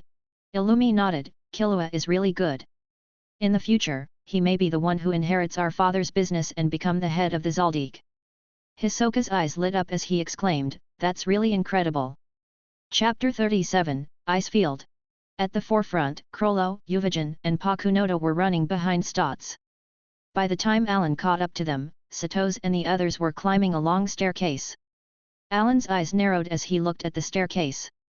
The staircase was very steep, and it will take a lot of effort to climb it quickly. Many candidates were sweating miserably right now. They thought it was just a relaxing marathon, but they didn't expect it to be hard. This was hard because the tunnel was 100 below the ground, and fresh air was scarce in this place. And with the limited space and the number of participants, the oxygen in the air became even thinner. Therefore, they consumed much more energy than they usually would in this case, which increased the pressure on them. At this time, Satos led the group up the staircase with Krollo and the others just behind him. They weren't even making an effort to climb the stairs. After all, they were masters of Nen. Something like climbing a staircase is effortless. Allan was now 10 meters behind them. Allan had a plan as he looked at them up ahead and directly jumped up. Moonwalk. Allan directly rushed forward while in the air. Compared to running up the stairs, using moonwalk was less straining than walking up the stairs. It consumed less energy and was way faster. In a short while, Allan surpassed Krollo and the other two and even passed Stotz. What? It's that bastard from the boat. He dares to jump over our heads. Ryuudan was angry and shocked, while Krollo and Pakunoda didn't say a word and continued following Stotz. As for Satos, he was shocked speechless for a while. He knew many abilities, but never in his life did he see someone walk on the air and couldn't help exclaiming, "Walking on the air? What kind of ability is that? This is really an eye-opener." Allan successfully passed everyone using moonwalk. When he was about to reach the end of the tunnel, he stopped. At this time, all candidates were still running and climbing the stairs. Allan's mouth raised into a smile. Now that he reached the finish line, he needs to eliminate 50 candidates and get his reward. He thought for a bit before he squatted down and touched the ground. Soon, his aura changed into ice that covered the entire staircase. Senkiro Ice Field, a 1,000 kilometers ice field. The ice extended all the way down the staircase. As long as it was frozen, then the difficulty will be doubled. Allan sneered, seeing ice field extend further and further from him. He just had to wait for 50 candidates to drop out due to his ice before he passes the finish line, which is the door beside him. At this moment, Satos, Krollo and the others stopped suddenly. They saw the stars frozen crystal. It was a beautiful scene, but for many candidates, it was like a nightmare. The steep staircase was now frozen, and anyone who can't keep his balance will slide down to the bottom. Hehe, did the candidate who ran in front of us do this? Interesting. Did he want to eliminate other candidates using this? Stotz instantly understood Allan's intentions. But this move could offend him as the examiner and a couple of hundreds of candidates. Ryuudan angrily shouted, "That bastard, I will beat him up when I see him later." Krollo was dissatisfied with this as well. Allan's move undoubtedly provoked him. Krollo directly said, "Let's go up first, then talk." Good. Ryuudan nodded. A few people took a step on the ice without a problem, but they knew that if someone took a step carelessly, he would slip and slide down to his doom. In the end, a few candidates rolled down the stairs and knocked a few others with them. They were close to the examiner, but now, they were quite a distance away, and even if they succeed and reach the end of the stairs, the examiner would have left already, and they won't be able to get to the second exam site. That was equivalent to being eliminated from the exam. Allan stood quietly at the top of the stairs while looking at the people down, being unable to climb with a sneer on his face. Finally, he looked at the exit and went out. As soon as he stepped out of the door, the system handed over his reward. Ding! The host is the first candidate to reach the end of the tunnel and successfully eliminated more than 50 candidates using reasonable means. Reward, Conqueror Haki, House Hoku Haki, Novice. Chapter 38, Milzy Wetlands. The Conqueror's Haki is something that can instill fear in any being. It's the disposition of a king forming a force that can intimidate all beings. Whoever is exposed to that force would fall unconscious if his own will is weak. And at this moment, Allan gained such power. Haki is divided into 3 levels, namely, Novice, Intermediate, and Advanced. With each level, the requirement for his mental and physical power will increase. Right now, Allan's Conqueror's Haki was merely Novice level, so he can't control it at all. He can't use it on a single target for the time being. But he wasn't disappointed at all, since he knew only with when it reaches higher levels can his will control it. As long as he grows physically and mentally, Allan would be able to master the Conqueror's Haki gradually. His current goal is to complete the Hunter exam. Allan looked back at the tunnel and sat down cross-legged. He turned 2/3 of the stairs into ice, which doubled the difficulty for the candidates. The next phase of the exam is passing through Milzy Wetlands. Many rare birds and exotic animals live in this forest. It was also known as the Swindler's Swamp because half of its creatures are cunning and greedy by nature. Like the man-faced ape, noggin-lugging tortoise, frog-in-waiting, hypnosis butterfly, ruse raven, claymore mushroom. Most of these animals use illusion and traps to get their prey, and that's the reason why this place is called the Swindler's Swamp. Once you step into this forest, there is a high chance that you will be tricked. And to reach the second test, the candidates need to pass through this forest. Although Allan knew about this, he wasn't familiar with the road, so he could only wait for the time being for the others to get here. At this time, someone said from afar, "Hey, come here." Allan looked at the man walking out of the forest. "Who are you?" Allan asked. Then, his brows frowned unconsciously. The man replied, "I'm the guide responsible for leading the candidates through the forest." "Guide?" Allan looked at him suspiciously. "Don't stand there in a daze. I will take you to the next exam venue." "What about the other candidates? Don't you need to wait for them?" "It doesn't matter. I will leave a way for them to track us and pass the test. You're the first person to arrive here, so I will personally lead you there." Allan pondered a little as he heads this, then he smiled, "Then I will trouble you, Guide-san." "Don't mention it. It's my job," the guide said and walked toward the forest. Allan looked around and sneered before the following. After entering the forest, the surrounding quietened as if danger was approaching. Allan followed the guide before stopping abruptly. "What's wrong?"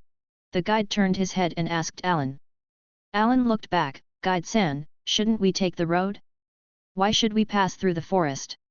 Did you do this on purpose to lead me into the grove and then do me in?" The guide suddenly panicked and instantly explaining, "Walking into the forest is faster, and there are no obstacles here." "Is there really no obstacle?" The guide's face darkened, hearing Allan's question. "What do you mean by your question? Do you doubt my identity?" "That's it." Allan replied as if he already knew everything, which he indeed did, and said, "That's the end of this trick, Guide-san." "Ah, that's wrong, you're not even the guide. Since I was discovered, I will kill you first." Suddenly, the guide's face started changing. His face became hairy, his teeth sharpened, and his stature became larger. In a blink of an eye, he turned into an ape-like animal. Allan sneered, seeing this, "It's really a disguise, you're a man-faced ape." The man-faced apes are dangerous creatures living in the Milsey wetlands. They can imitate anything about a person, be it his appearance or his behavior. Although they are like this, they can't deal with humans without traps, and that's what this ape was currently doing. Allan realized this so-called guide was a man-faced ape as soon as it came out. He wanted to see what it wanted, so he pretended that he didn't know its tricks. Seeing the ape revealing himself, Allan directly used his observation haki and discovered that lurking around them, there were lots of apes. "Come out. We can share this human." As he said this, more than a dozen man-faced ape immediately rushed out and surrounded Allan. Chapter 39, Public Enemy. "You guys are dead." Suddenly, Allan released his conqueror's haki out. All the grinning man-faced apes fell on the ground with the impact, and their eyes turned white. Allan looked at them in disdain. A beast will always be a beast. Their wills are too weak, and even if they gained wisdom, they are helpless when faced with a mental attack. However, even humans with a strong will and mental fortitude won't face such an overwhelming impact. Allan looked at the unconscious apes and smiled in satisfaction. Conqueror's haki was efficient in cleaning out the trash without any effort. A few minutes later, Allan walked out of the woods and returned to the tunnel's exit. At the entrance, Satos, Hisoka, Crollo, Uvijin, Illumi, Pakunoda, Kurapika, Leorio, Hanzo, and many other outstanding candidates stood waiting for the other candidates to gather. "Ah, Allan, where have you been? I thought you already went ahead." Gon was surprised and delighted when Allan appeared. "Is he Allan?" Killua, by the side, asked Gon. They are already acquainted and somewhat friends now. Allan was about to answer Gon, but suddenly his expression changed as a playing card come flying at him like a shuriken.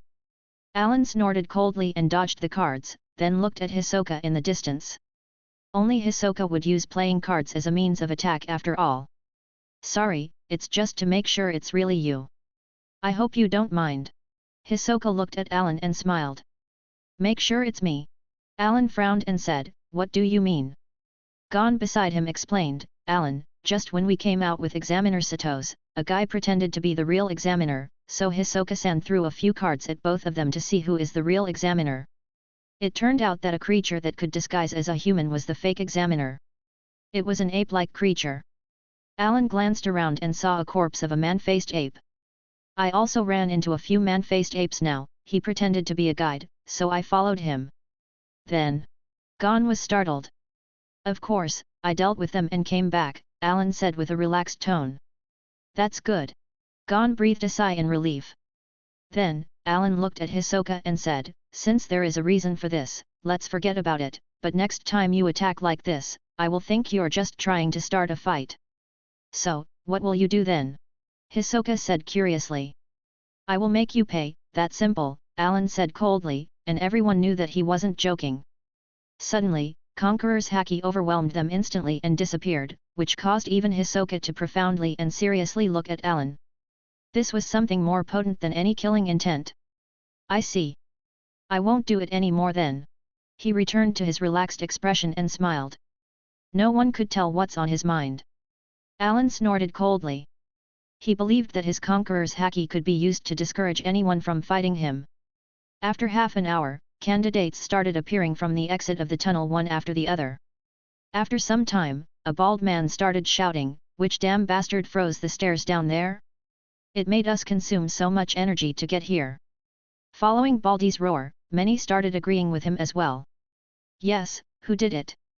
If you have the balls, stand up, don't be a coward. And at this time, the people who knew who it was couldn't help and look at Allan, and amongst them is Satos and Crollo. Allan didn't escape and instantly cleared his throat with a cough and said, I'm the person you're looking for. His voice wasn't loud, but it instantly attracted the crowd's attention. Allan was already their number one enemy, the number one enemy of the public. It's that guy, right? It seems so. Examinee #123. There were lots of discussions in the crowds, and at this time, the Baldy instantly roared, Bastard, why did you do that? Do you know how much effort it costed us to climb up? All the examines looked at Allan with hostility and anger. Without exception, everyone thought that what Allan did was excessive. Allan expected something like this already, but he didn't care because, even if all of them attacked together, they wouldn't be able to beat him. The only ones he was afraid of were people like Crollo. But since Crollo was silent, it didn't seem like he would interfere, which made Allan sigh in relief. Because once one of the Nin masters here like Hisoka, Crollo, or Illumi wanted to fight, it will get troublesome for him. Allan faced the dissatisfied candidates and shrugged, I think you all know that although this is the hunter exam, it's still a competition between candidates. The fewer the competitors, the higher the chance to pass the exam, right? Therefore, you who can pass the test can be considered somewhat outstanding. As for those who failed, they were weak. Even if I didn't do something, they would have already be eliminated for various reasons later. So, strictly speaking, I reduced the number of competitors for you. You should thank me for that. The candidates were still not convinced by Allan's words and directly shouted, You bastard, you wanted to eliminate us as well. Ah, that's right, if I can eliminate you, of course, I would. Allan sneered. Everyone was shocked when they heard this. They didn't expect him to be so honest about it. His remark made them suddenly realize something, he was right. This was a competition. Suddenly, a voice sneered and said, Hi, then, if I kill you here, then I can be considered as reducing the number of competitors, right? Chapter 40, Fighting Again. Allan recognized the voice and also knew who said those words. It was Yuvijan's voice. Allan already expected a conflict with Yuvijan from the start. Because of the battle on the ship, Yuvijan wouldn't let it go. And although Allan found it troublesome, he wasn't afraid of fighting Yuvijan at all. If he backed down here, it means he will get eliminated. His power improved slightly from when he fought Yuvijan on the ship, so even if he can't beat Yuvijan, he can survive without injuries. Yuvijan saw Allan's calm look and directly released his aura. Come, let's fight again. This time, I will use my full power. Yuvijan showed a ferocious smile. Although you are strong, you can't beat me by yourself. As he said this, Allan looked at Crollo and Pakunoda and said, I suggest that your comrades help you here. Yuvijan was arrogant, and even though Crollo was his leader, he wouldn't let anyone fight with him. So, Allan's suggestion seemed like an insult to him. And Allan was betting on this all along. He didn't want Crollo to join the fight, or else he didn't have any chance to survive. And he was right. As long as Pakunoda and Crollo don't interfere, he can deal with Yuvijan. At this moment, Yuvajan's punch was already in front of Allan. With Allan's recent experience, he dodged easily, and as soon as it landed on the ground, it exploded. What? You want to play hide and seek as you did on the ship? Yuvajan failed to land a hit on Allan, but he wasn't angry. Instead, he sneered at Allan. He was implying that Allan was a coward that can't face him head-on. Well, since you want to fight head-on, let do so. Allan's words made Yuvajan smirk. Hi, fighting me, head-on? Okay, I will beat you to a pulp then. Humph. Allan snorted coldly. He knew that Yuvajan was strong, and he was nervous fighting him. As soon as Yuvajan started moving for the next punch, Allan already made an icicle in his hand that directly collided with Yuvajan's fist. In an instant, a shockwave brutally spread all around them, almost knocked down the other candidates. Seeing this kind of fight made the other candidates shocked speechless. Satos didn't stop the conflict at all. He just stood by the side like a bystander. He glanced at the time and said, I have no right to intervene in your fight, but I have to remind you that if one of you died because of a fight, then the other person will be eliminated no matter what. The implication was simple, if this is a life and death battle, then it didn't matter if either of them won since elimination is certain for both of them. This was not good for both of them, but for the others, it was great news. If those two powerful candidates were eliminated, they would have a higher chance of passing the exam. Allan and Yuvajan, of course, knew this, but neither of them stopped fighting at all. Upon seeing this, Satos shook his head and said, Listen well, everyone, we will pass through the forest to the second exam next. Whoever lags behind and doesn't get there in time will be eliminated. Remember that well. At this time, the tunnels exist slowly closed.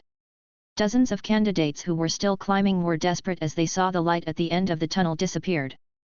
But no matter how much they cry or shout, they won't make it in this exam. At this time, Satos started moving forward and leading the candidates toward the second exam location, Vyska Forest Preserve. In the blink of an eye, only a few people stayed behind. After all, even though Allan's and Yuvajan's fight was worth watching, they were here for the Hunter exam. They didn't want to miss this opportunity to see a mere fight between two people. The people who stayed behind were Crollo, Pakunoda, Hisoka, Illumi, Hanzo, Kurapika, Leorio, Gon, and Killua. Allan and Yuvajan were extensively focused even to look away. Kurapika and Hanzo were both amazed by this fight, especially since they didn't train in Nin. Allan and Yuvajan released their aura without restraints. The momentum alone made Kurapika terrified. Allan helps half a meter-long icicle in his hands as he attacks Yuvajan's fists. If this were a normal icicle, it wouldn't even withstand one hit from Yuvajan, but he used Shu to strengthen it. The collision between the two was akin to two angry beasts fighting for their territory. At this time, Yuvajan's mind was really in turmoil. He felt Allan's current power, which was much stronger than he was before. The current Allan can face him head-on even though he isn't an enhancer. Did this guy hold back when we fought on the ship? Impossible. This is impossible. Yuvajan's aura erupted like a volcano as he decided to end this fight quickly. Nin rushed to his fist as he prepared his most potent attack. Allan's eyes narrowed as he frowned. You think I'd let you use your Big Bang impact that easily? Allan used most of his aura to condense a 5-meter-long ice pillar and threw it at Yuvajan without holding anything back. This blow can't be underestimated at all, and Yuvajan knew that. Damn it! Yuvajan's Big Bang impact was interrupted by the ice pillar, which angered Yuvajan much. After a loud bang, the ice pillar burst open. Allan took advantage of the cold aura in the air and directly used another original attack. Ice Storm. In a blink of an eye, Yuvajan was frozen in the ice. Crack! Crack! A moment later, Yuvajan used high aura and broke through the ice. His eyes held his wrath as he looked at Allan. Chapter 41, Battle. Allan frowned slightly. He didn't expect Yuvajan to free himself in less than 3 seconds. His Nin was too strong. But apparently, it wasn't easy for him to do so. Yuvajan breathed heavily. He forcefully broke the ice, but the cold aura already invaded his body. Even if his body was more robust than steel, the low temperature caused some bodily functions damage. The low temperature weakened his strength, speed, and reaction. Seeing this, Allan clenched his hand, creating an icicle, and launched an attack. Yuvajan instantly poured Nin into his fist and punched the icicle. As soon as he met the icicle, the coldness penetrated Yuvajan's hand, directly moving toward his heart. Yuvajan was shocked and instantly used his nen to drive away from the coldness. Once again, Allan attacked. Yuvajan poured even more nen out to strengthen his body's offense and defense. As time went by, the onlookers each had a different thought. Are you a transmutter? Allan slammed his icicle once again at Yuvajan and stayed silent. The aura around him turned into sharp icicles and launched at Yuvajan. Yuvajan coldly snorted and faced them with his fist. Boom! The sharp icicles shattered due to the impact. By changing the nature of nen into ice, the offense and defense improved a lot. The ice can restrict the enemy's movement, and forming projectiles, such as icicles and spears. So, are you scared? Allan sneered and interrupted Yuvajan. So, I will use my fist to destroy your ice. No matter what shape it takes, it will break facing my fists. Allan laughed as he heard Yuvajan's words. Indeed, Yuvajan is strong, however, he wasn't the strongest. Allan's palm radiated his cold aura as the air's moisture immediately condensed and turned into ice crystals and blasted out toward Yuvajan. Yuvajan readied his fists, and both hands punched toward the crystals. Shortly after, a strong wind erupted out of his fists and directly smashed hundreds of crystals. As I said, I will crush your ice, Yuvajan said with triumph. In the next second, his pupil contracted as a thick icicle fell at him from the sky. Under Allan's controls, the icicle fell on Yuvajan's head, causing a massive explosion. After the dust and the small ice crystals dispersed, revealing Yuvajan whose blood fell on the ground. Even though his body was as hard as steel, the last blow from Allan penetrated his defenses and injured him. At this moment, Yuvajan was standing motionless with a gloomy face. It was like a behemoth about to lose control. This isn't good. Allan felt Yuvajan's anger, and instantly looked at Gon and said urgently, Gon, you should go. First, there is an exam going. Gon hesitated. Killua felt that this fight was about to get dangerous even for bystanders, so he directly pulled Gon and said, let's go, Gon. That guy named Allan is pretty good, so he should be able to deal with the big guy, so let's keep up with the examiner. Well, Allan, be careful. Although Gon wanted to stay, he knew that this was a one-on-one match between Allan and Yuvajan, so he had no way of helping here. Illumi saw Killua and Gon leave, so he quietly followed. Ah, well, I will leave as well. Hisoka, who was a good friend with Illumi, naturally followed him. Kurapika, Leorio and Hanzo also took their leave when they saw the others leave. After all, their purpose was to take the hunter exam, not watch this fight. If the examiner gets too far away, they will risk elimination. But the main reason for their leave was the aura Yuvajan was radiating. They felt threatened, just staying there. If they stay here, they will also get dragged into this fight. And they knew very well that this wasn't someone they could hope to fight. Chief, Pakunoda, you go ahead first as well, Yuvajan said while controlling his anger with incredible difficulty. Krollo didn't say a thing. He just looked at Allan deeply, then took a step forward, and Pakunoda followed after him. Seeing that everyone had left, Yuvajan looked at Allan with a grim expression and said, okay, let's see how you're going to die. Will you be squashed like an ant, or will you be blown away without leaving a body behind? Allan coldly said, idiot. As a wise man, he didn't want to fight Yuvajan right now, and it's meaningless to fight him now as well. Yuvajan wasn't someone the current him could kill. So he knew his limit. Besides, Allan angered him too much when he drew the first blood. Therefore, Yuvajan won't give up with just beating him up now. I will kill you. Yuvajan violently shouted as he punched at Allan, who was already highly alert. An ice wall rose and blocked Yuvajan, but it couldn't resist even a second before it shattered. Allan instantly flashed forward and slashed with his icicle at Yuvajan. Yuvajan reacted quickly and sent a fist toward the icicle, shattering it, while Allan already expected this, using observation haki and sent a kick at the unguarded chest of Yuvajan. Yuvajan moved back a few steps. Come again.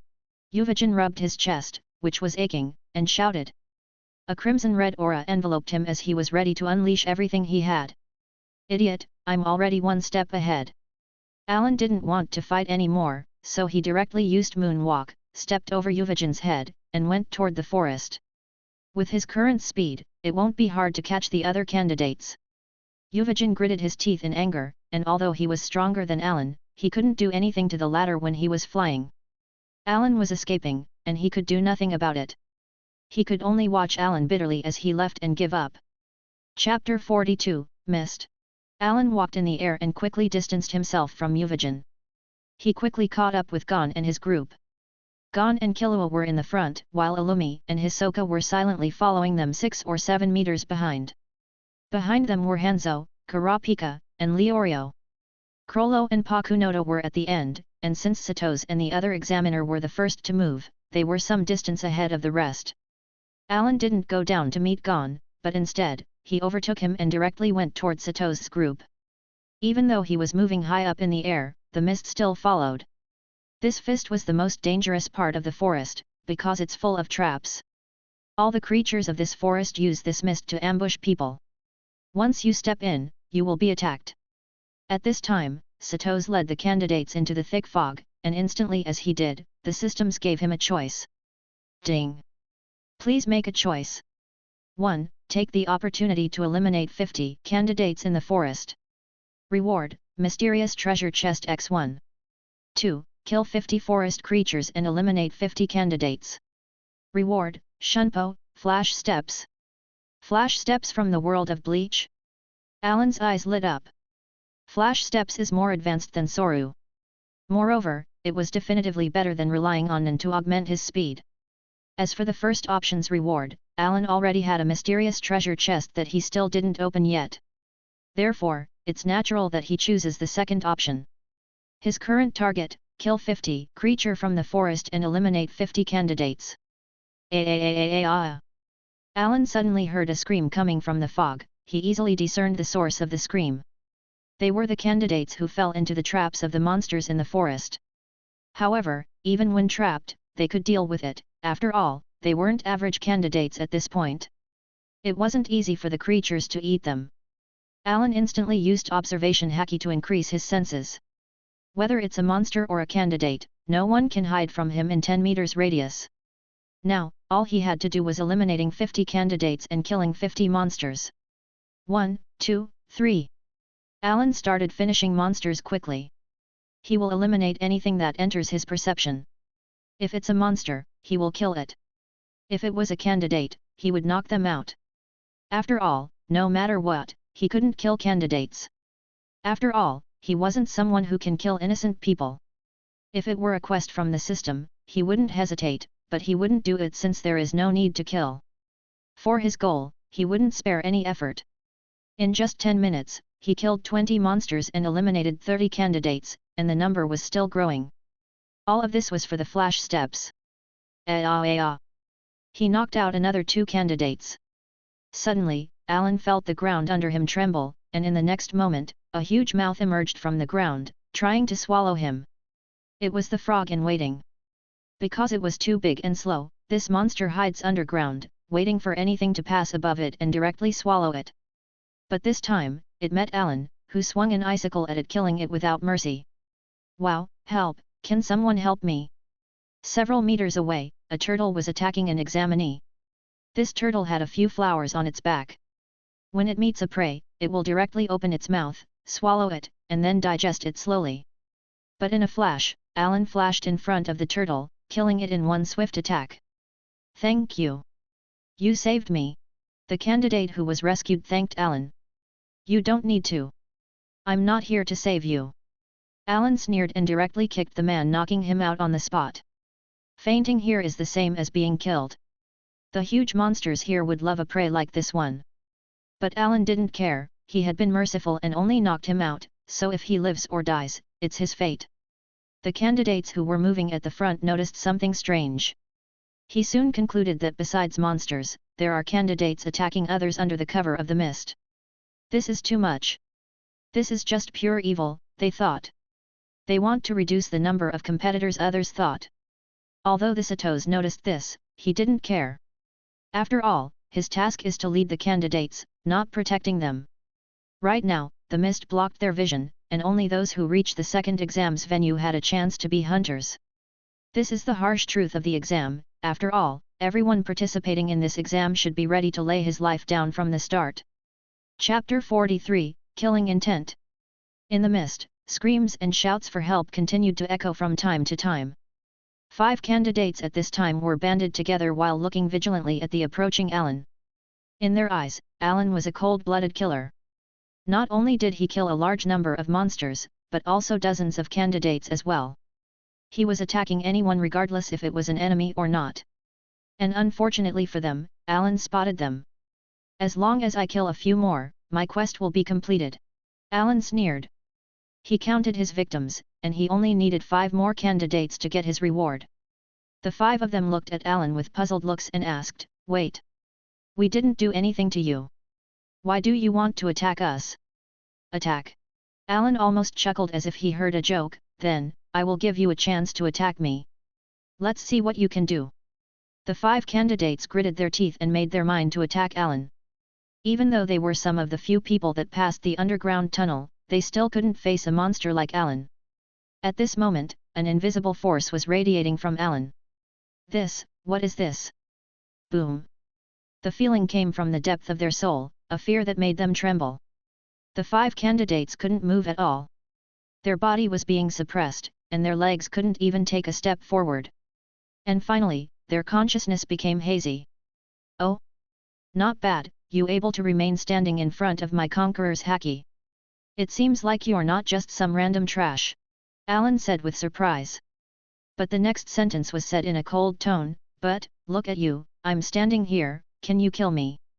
With the conqueror's haki pressing them, it was hard for the 5 candidates even to stay conscious. As long as they relaxed for a second, they will fall unconscious. Finally, they couldn't bear it any longer and fainted.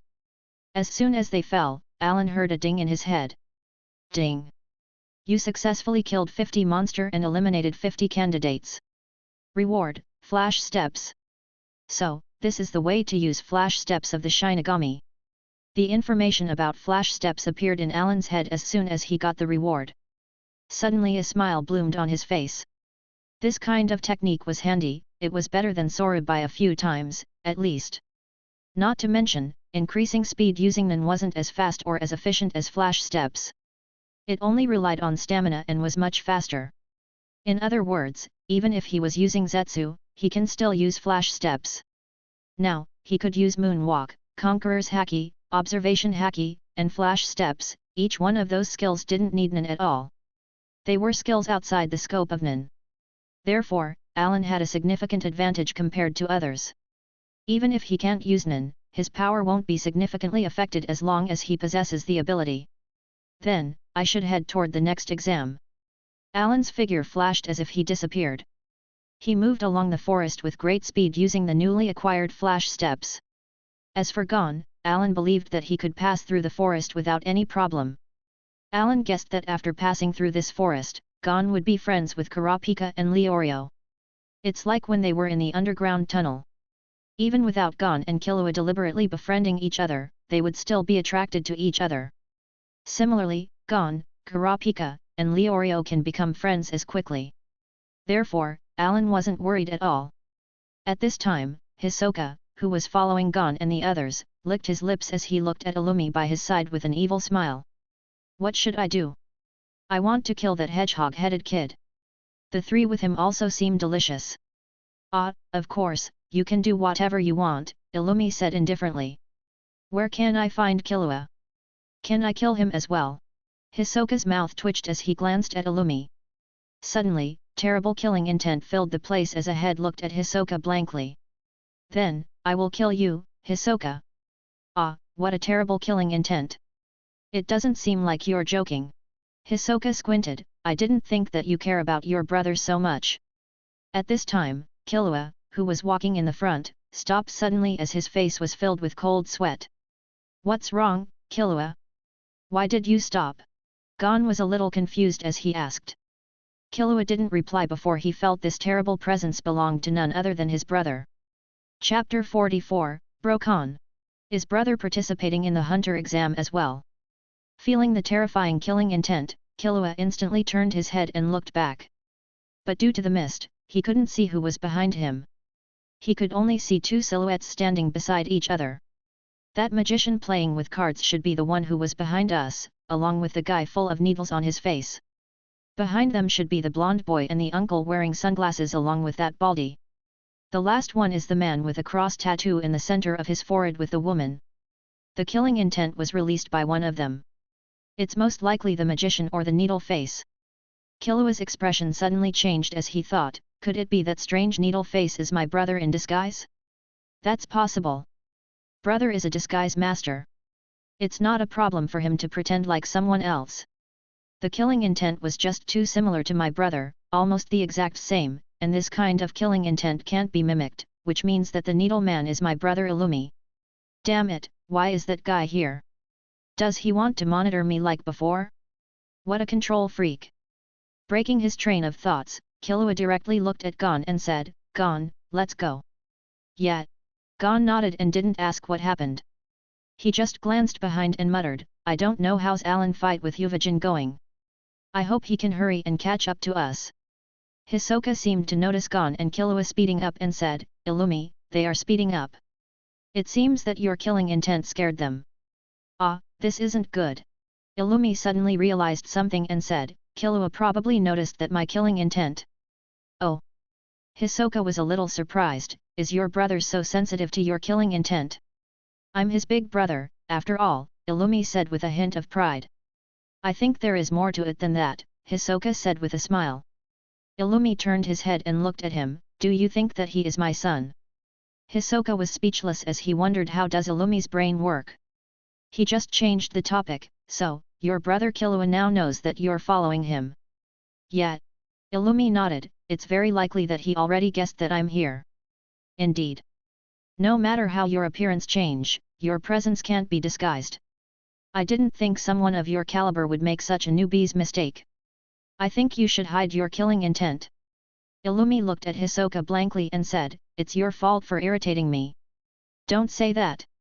I just wanted to see how much you care about your brother, but in the end, and unfortunately, you're a total brocon. Brother control. Illumi looked at Hisoka with a dull expression and asked, what does that mean? It means that you're the kind of person that loves his brother too much and wants to control everything in his life. Illumi, you're not any better yourself. Hisoka. Okay, I have to follow Killua. Let's get going. Hisoka sighed as he saw Illumi disappear as he muttered, that is really too much. He values his brother too much and is so cold to his friends. He clearly said that we could play together, but then he went off alone. Kurapika, Leorio, and Hanzi were walking in fear inside the mist. Although their vision was blocked, there is a lingering smell of blood in the air. Massive corpses of monsters appeared from time to time, and along them were corpses belonging to other candidates. Many people died. Kurapika frowned.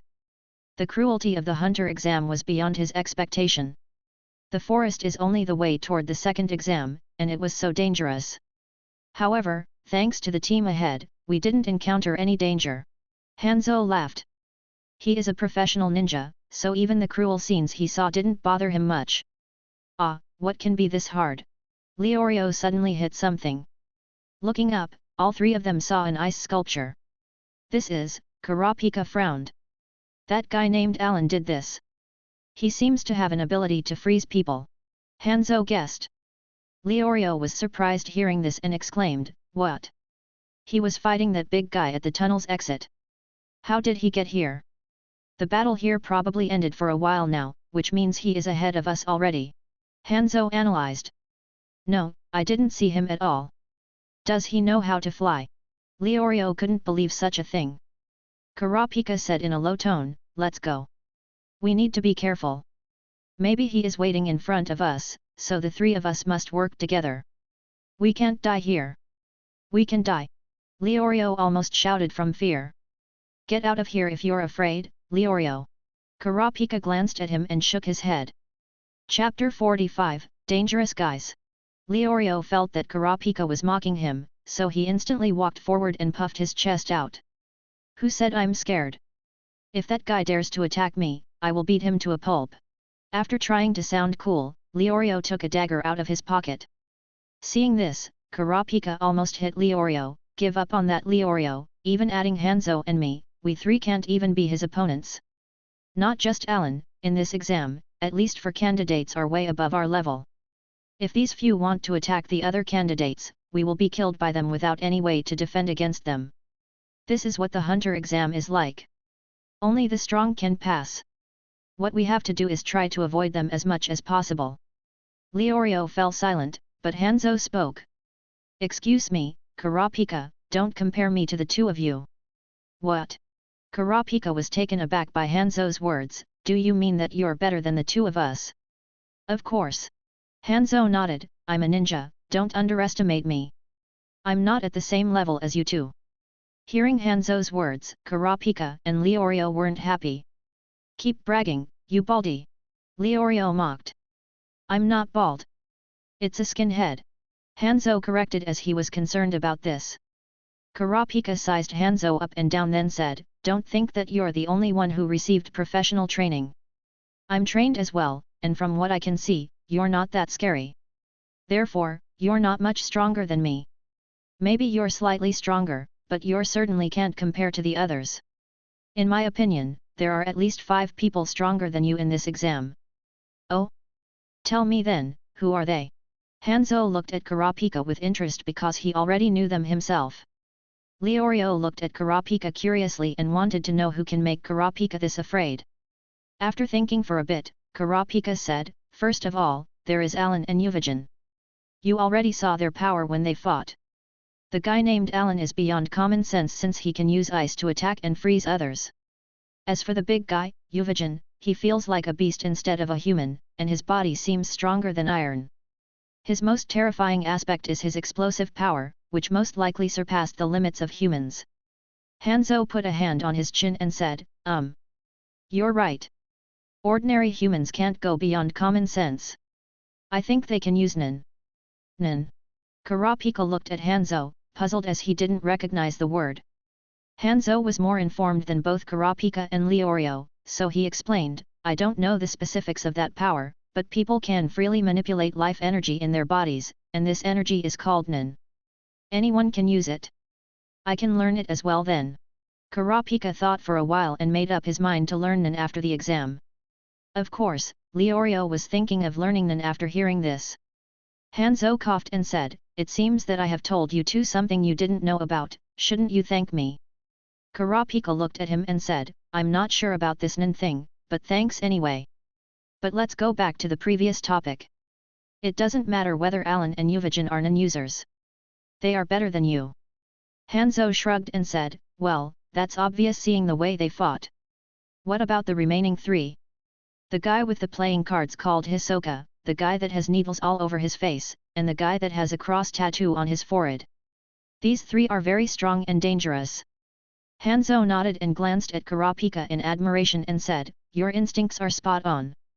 Those 3 are indeed quite strong, I can't feel their presence, which shows how strong they are. Leorio stopped their talk and said, okay, stop with the mystery. They are powerful, so what do we do now? Indeed, our only chance is for us to fight together when someone like that decides to attack. Kurapika frowned. Looking at both of them, Hanzo touched his head with a confident smile all over his face and said, don't worry, no matter what danger we face, we will move forward, right? Hearing this, Kurapika and Leorio both brightened up, and the tense atmosphere dispersed. That's right. We are here to take part in the hunter exam. No matter what enemy or obstacle we face, we will deal with it. Okay then, let's go. Hurry up. We need to get out of this mist and reach the next part of the exam. The 3 temporarily formed a party. Behind them, Ryuudan already caught up to Crollo and Pakunoda. Chief, let's go faster. Ryuudan urged. Don't worry, let the ones ahead open a path for us. We only need to follow behind. Crollo calmly said. Pakunoda glanced at Ryuudan and asked, you just want to catch up to that guy named Allan, right? Ryuudan angrily said, of course, he dared to run away in the middle of our fight. About that, did he use that trick he used before to walk on air? Crollo asked. Well, that's what he did. Ryuudan angrily nodded. Chief, what is that ability? Is it Nen? I don't know. Crollo shook his head and changed the topic, but I'm very interested in it. Then, Chief, you can find a chance and use your skill the bandit's secret to steal his ability. Ryuudan eagerly suggested. As long as he can't run away using that, I can kill him. It's called Skill Hunter. Yuvajin laughed, haha, sorry. What is your decision, Chief? The ability to steal others' skill isn't simple, there are many conditions to complete. Krollo said in a deep tone, he is very vigilant of us, and I think he may already know our true identity from the time we were on the ship. Yuvajin and Pakunoda were surprised by this. Chapter 46, Great Stamp. After 2 hours, 180 people passed the forest and reached Vyska Forest Preserve, where the second part of the exam is taking place. The number of candidates dropped from the 700 gathered in the underground tunnel, and Allan alone caused 100 eliminations. The other 400 were eliminated by various incidents in the forest as well as exhaustion in the tunnel. The candidates gathered here are the best of the best amongst the 10,000 participants. Amongst the current candidates were Allan, Gon, Killua, Kurapika, Leorio, Hanzo, Hisoka, Illumi, Krollo, Yuvajin, Pakunoda, and even Pakal and Ponzu were here. The atmosphere was quite tense since everyone had a waking call on how cruel this exam was. Allan stood with Gon and Killua. No one dared to get close to him after seeing his fight with Yuvajin. He wore a nonchalant expression on his face while Gon was pondering something and asked, Allan, I have a question. You stayed behind to fight Yuvajin, but how did you get here faster than us? Killua was also interested in this. Allan said he used moonwalk to fly over, which caused Gon and Killua to have different reactions. Gon seemed to understand and nodded because he saw Allan use moonwalk already. But Killua, who never saw moonwalk before, didn't believe that someone can fly. He only believes what he sees. He still had his guard up against Allan like the other candidates. He felt threatened by the power Allan used against Yuvajin. If Gon wasn't friends with Allan, he would distance himself as much as he could. Allan didn't bother with other people's thoughts, as his goal was finishing the hunter exam. He only participated because of Gon in the end. Suddenly, the bell rang, announcing the start of the second part of the exam. A woman with a starfish hairstyle walked out along with a fat man with a body like a mountain. Welcome to the second part of the hunter exam. I'm the head examiner Menshi. I'm the assistant examiner Boeri. After a brief introduction, Munshi announced the topic of the second part of the exam. For this part, we will test your cooking. Allan instantly took Gon with him before Menshi finished talking. Let's go, Gon, come with me. Killua saw this and said, hey, where are you going? We still don't know what this exam is about, right? I already know. If you want, just come with us. After hearing this, Killua hesitated a little but followed them in the end. Although he was wary of Allan, he didn't fear Gon, and since Gon believed in Allan, he will try trusting Allan. On the other hand, Killua felt something indescribable from Allan. As the three left, some people noticed but didn't dare follow them, except for one person, Illumi. He was paying attention to his little brother, and seeing him following Allan, he followed after them. Of course, since Illumi followed, Hisoka couldn't help ask him, Illumi, don't you need to listen to the examiner for the next part? The one named Allan seems to know what this exam is about in advance, and I saw Killua following him, Illumi said blankly. Well, you can go then. I will stay here to confirm what we should do. Okay. Illumi nodded stiffly. Allan looked around in the Vyska Forest Preserve with Gon and Killua tagging along. Allan, where are we going? Gon asked curiously. We're here. Allan pointed at a large group of what seemed like a boar, but the most eye-catching feature of this boar was its nose, which was just too big. Wow, what is that? A wild boar! Gon exclaimed in surprise. It's a wild boar with a nose that could smash a tree. It's the most violent wild boar in the world. Allan explained. So, this pig is related to the second part of the exam. Killua guessed. Allan nodded, yes, there are 2 steps to this part of the exam. The first part is roasting this pig, so we need to get one and go back. Killua and Gon didn't question Allan about his knowledge. Because one already trusted Allan, and the other trusted Gon. At this time, the wild boars discovered Allan and the others using their sense of smell. The leader of the pack instantly rushed at them while the other wild boars followed it. In their eyes, Allan and the others were invading their territory. You stay back. I will deal with this. Allan said solemnly. Gon and Killua were ready to attack, but the moment they heard Allan's words, they fell back obediently and jumped up a tree. The group of rushing wild boars was already in front of Allan, who didn't seem concerned at all. Instantly, Conqueror's haki erupted from his body. Under its impact, the pigs fell one by one after their eyes rolled back into their head. Their huge bodies fell on the ground with a thud. "Oh, amazing!" Gon exclaimed loudly. "What happened just now? What did you do?" Killua looked at this scene in awe. Allan didn't move his body, but the wild boars all fell unconscious as if a boulder crashed their heads. A large group of beasts fell within a second. Even grandfather and father can't do it, so how? Killua was in awe. He already respected Allan. He was strong and young. "Come on. You have to go back first." The two quickly agreed. They carried a wild boar and started heading back. Humans were at the top of the food chain, so no matter how powerful a beast is, it was just lunch. There is no escape for it from being served on their dining table. "Allan, aren't you going back as well?" Gon looked back and asked.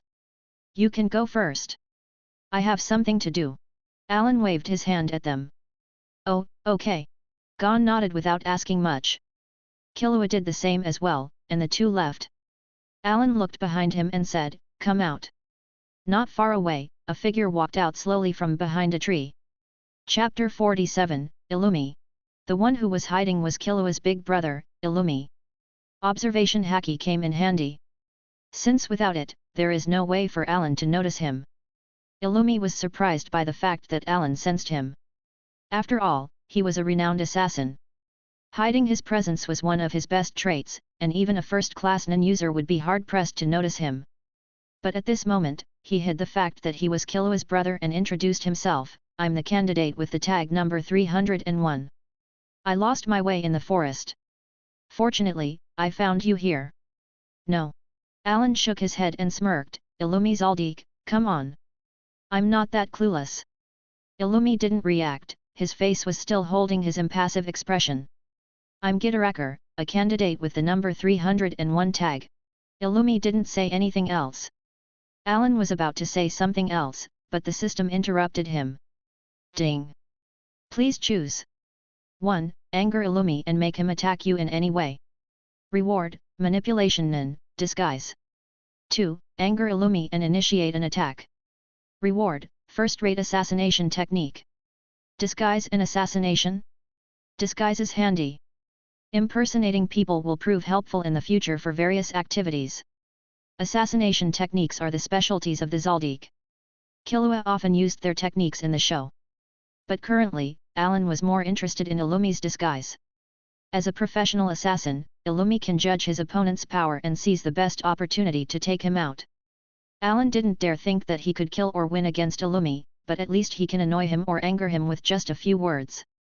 Allan knew Illumi's weakness, his only weakness known in the show, which is Killua. Thinking for a bit, Allan smiled and said, "Killua Zaldik should be your brother, right?"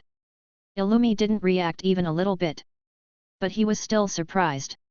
He didn't expect that this person knew about Killua being from the Zaldik. This made him a little bit interesting to see how much Allan knew. "You're here for Killua, right?" Allan sneered. Illumi still didn't respond. "If this guy knows too much, I will get rid of him here." He wouldn't risk his and his brother's safety. He was a professional assassin. That's why he won't attack someone with a mysterious origin. Allan looked at Illumi and smiled. "As an older brother, you seem to care a lot about little Killua." Seeing that Illumi was still unresponsive, he smiled again and said, "It seems like I made a mistake. You're not Killua's brother." He stayed silent for a bit, then asked, "Then it wouldn't matter if I kill Killua, right?" Illumi's killing intent erupted and locked into Allan. Ding! The host has successfully angered Illumi and made him attack using his killing intent. Reward, manipulation and disguise. Allan was stunned. It was so easy, angering Illumi after all. Illumi didn't attack him yet, but his killing intent was considered an attack by the system. But the problem now is how will he deal with the angered Illumi? Such a strong killing intent. It seems like I was right. Killua is your brother. Illumi looked blankly at Allan and said with a cold tone, "If you dare touch Killua, I will kill you." Despite releasing his killing intent, Illumi hasn't attacked yet. He was still assessing his opponent's strength at this moment. But since Allan received his reward, he didn't need to continue doing this and directly spoke, "Don't worry, I won't attack Killua. I was joking with you. I just wanted to see your reaction." Instantly the killing intent disappeared as if there wasn't any in the first place. Chapter 48, Nan's Stomach. He is definitively a Brokon. Just because I threatened Killua, he released that terrifying killing intent, and when he knew that no one would harm Killua, the killing intent disappeared without a trace. A total brother control type. Allan thought. Illumi looked at Allan and said, "So it was a joke. I almost killed you." Allan was speechless. This guy's killing intent appeared and disappeared as if he was pushing a button. But as expected from a professional assassin from the Zaldik family, they are just monsters. He can conceal his Nan and presence so well that if I didn't know who he was, I would assume he is a normal person. "Aren't you angry?" Allan asked curiously. Didn't you feel my killing intent overflowing out of my control?" Illumi asked in confusion. "What about now?" Allan was curious. "It's gone since you were joking. I don't need to be angry." Allan guessed that Illumu's answer was logical in their current situation.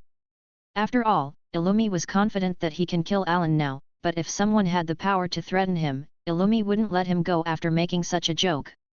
"So, is the test this time about the wild boar over there?" Illumi asked as he pointed at the unconscious wild boars.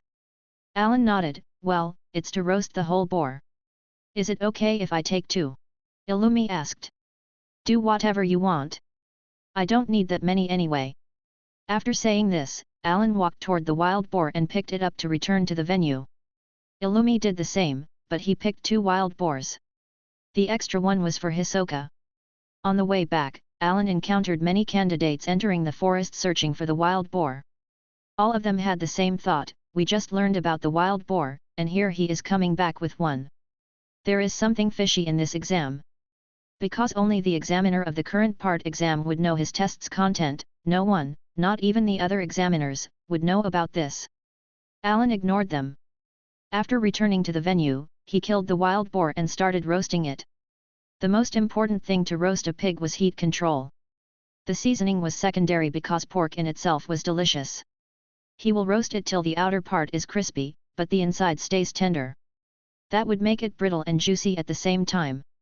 Although Allan didn't roast a pig before, he has eaten one, and he can try to recreate the same taste if the roasting goes smoothly. The candidates returned to the venue one after the other, each carrying a great stamp, the wild boar's name. Suddenly, a fragrant smell permeated the area, causing everyone to look at the source of that smell. "It seems delicious, Menchi, that roasted pig belonging to candidate number 123 looks so delicious." "Well, it's all right." Menchi nodded and said, "It's indeed better than the others." Boera, who was already hungry, walked toward Allan and asked, "I can't wait. Can I have a bite?" Allan shook his head, "No, you must wait till I finish roasting it before you can enjoy it." Allan did want to get it over with at first, but the system gave him a choice with an enticing reward. 1. Attract examiner Boera with the roasted pig's fragrance, and make his drool.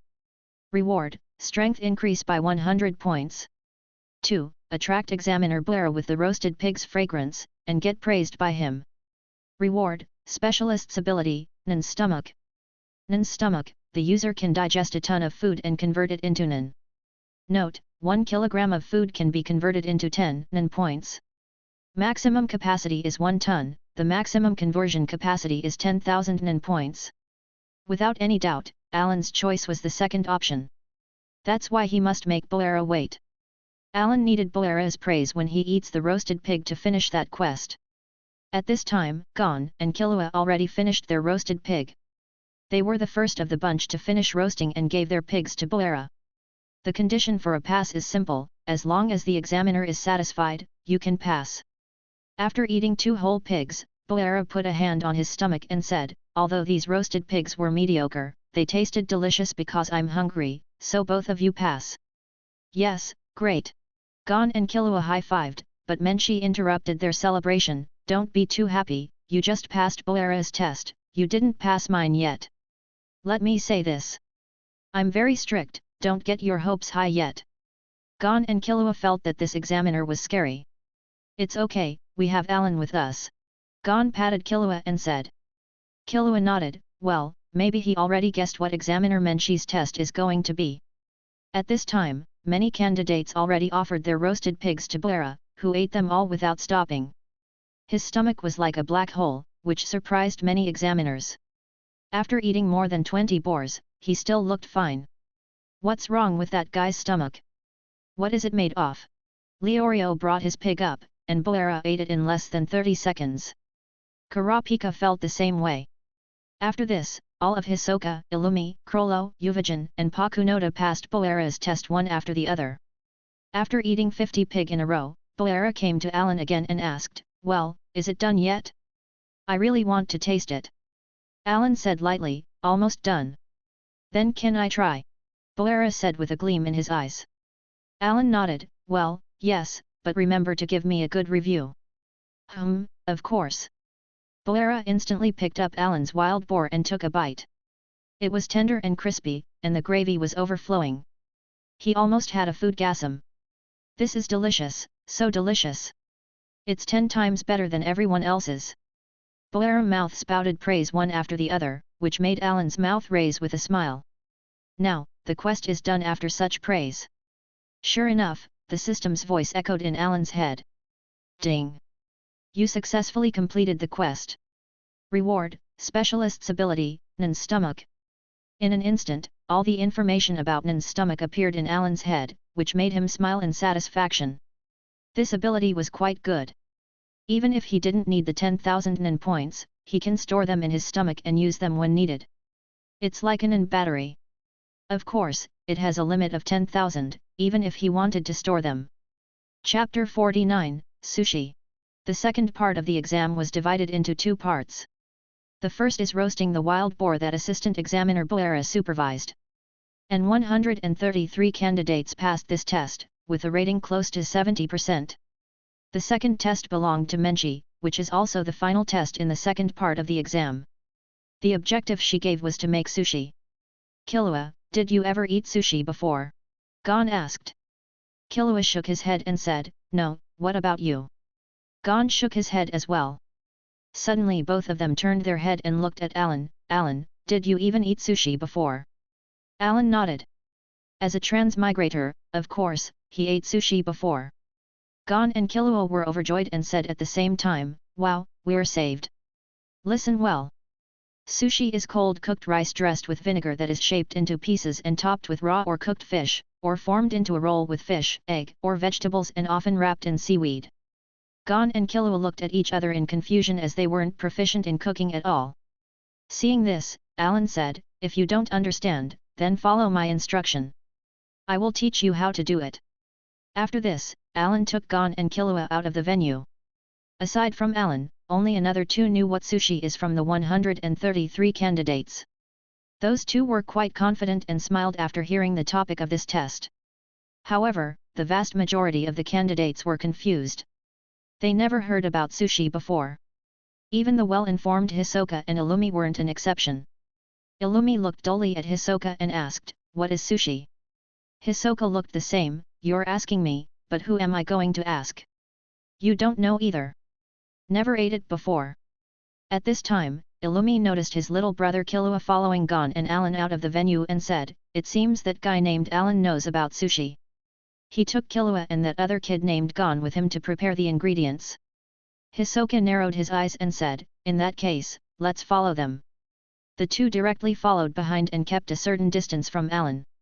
On the other hand, Leorio turned his eyes and looked at Kurapika in the hope that he knew what is sushi. "Hey, Kurapika, do you know what is sushi?" Kurapika stayed quiet while searching his memory for relevant information about sushi but found none.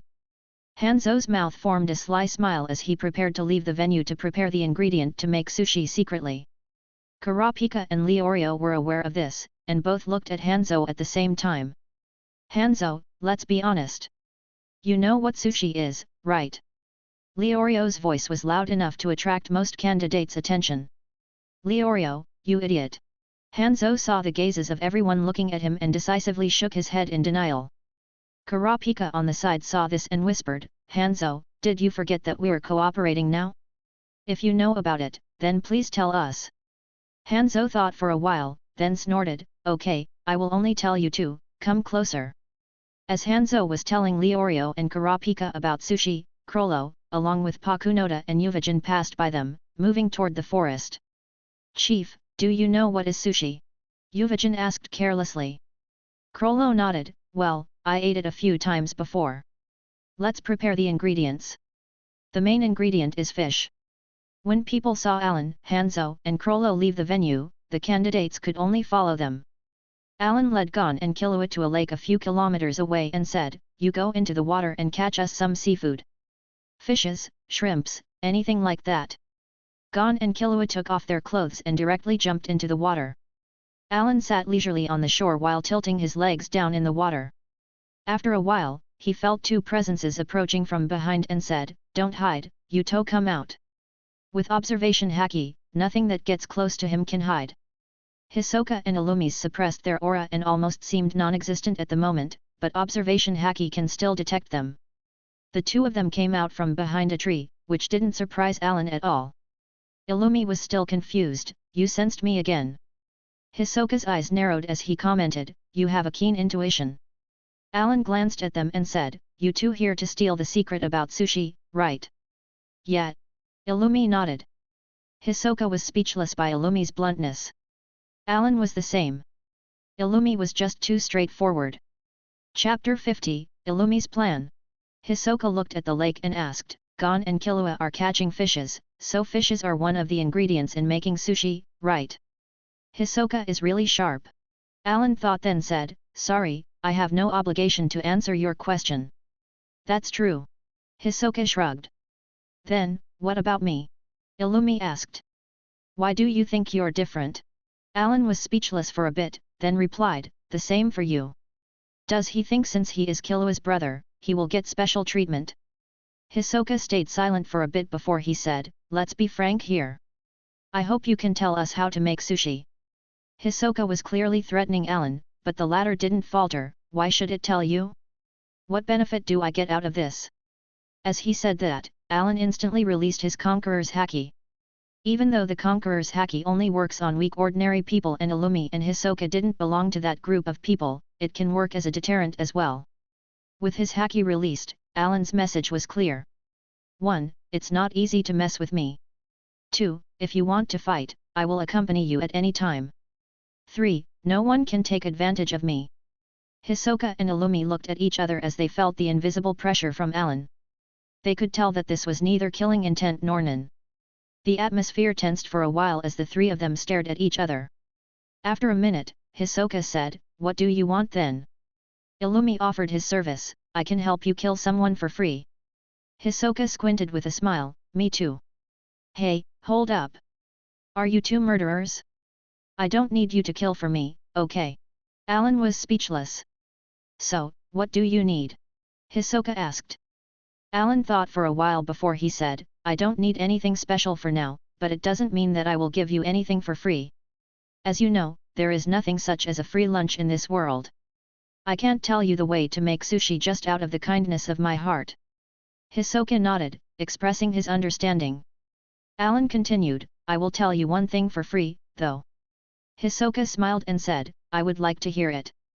Allan then seriously said, "I can guarantee that this test won't be as easy as roasting a wild boar. The examiner Menshi is a one-star food hunter, and her standards are way too high. If I don't tell you how to make sushi, there is no way for you to pass. And even if tell you, it's still not clear whether you will pass or not, because that examiner, Menshi, is tough to deal with." Illumi and Hisoka believed his words since they couldn't detect any lie from him. In other words, this test is too tricky that most candidates won't be able to pass. "So, how about killing her?" Illumi suggested. "Then, the association will eliminate you." Allan shook his head, speechlessly. Illumi was an assassin through and through. The easiest way for him is to kill the examiner. As long as I do it secretly without being discovered, the association won't eliminate me, right? Illumi asked as he was confident in his assassination technique. Allan froze that instant. This guy wasn't joking, all right. But Illumi's train of thoughts was right. If he killed Menshi, then the Hunter Association would send another examiner, and the new examiner won't give the same test as Menshi. This way, they would get another chance at the exam. Hisoka also guessed this, but he didn't express his opinion yet, as he was making a plan right now. What do you think, Hisoka? Not a bad idea. Hisoka squinted. Then, who will be responsible for the assassination? Illumi asked. You're the one who proposed the idea, so you do it. Moreover, you're better suited for assassination since you're an assassin yourself. Hisoka replied logically. Illumi shook his head. No, I think you should do it, Hisoka. Why? Hisoka asked in confusion. It's because I'm a professional assassin, and according to the rules of the industry, I can only assassinate others if I receive money as a reward. While you, Hisoka, can ignore the rules and kill anyone as you like. Furthermore, you already killed an examiner before, so you're more experienced in this aspect.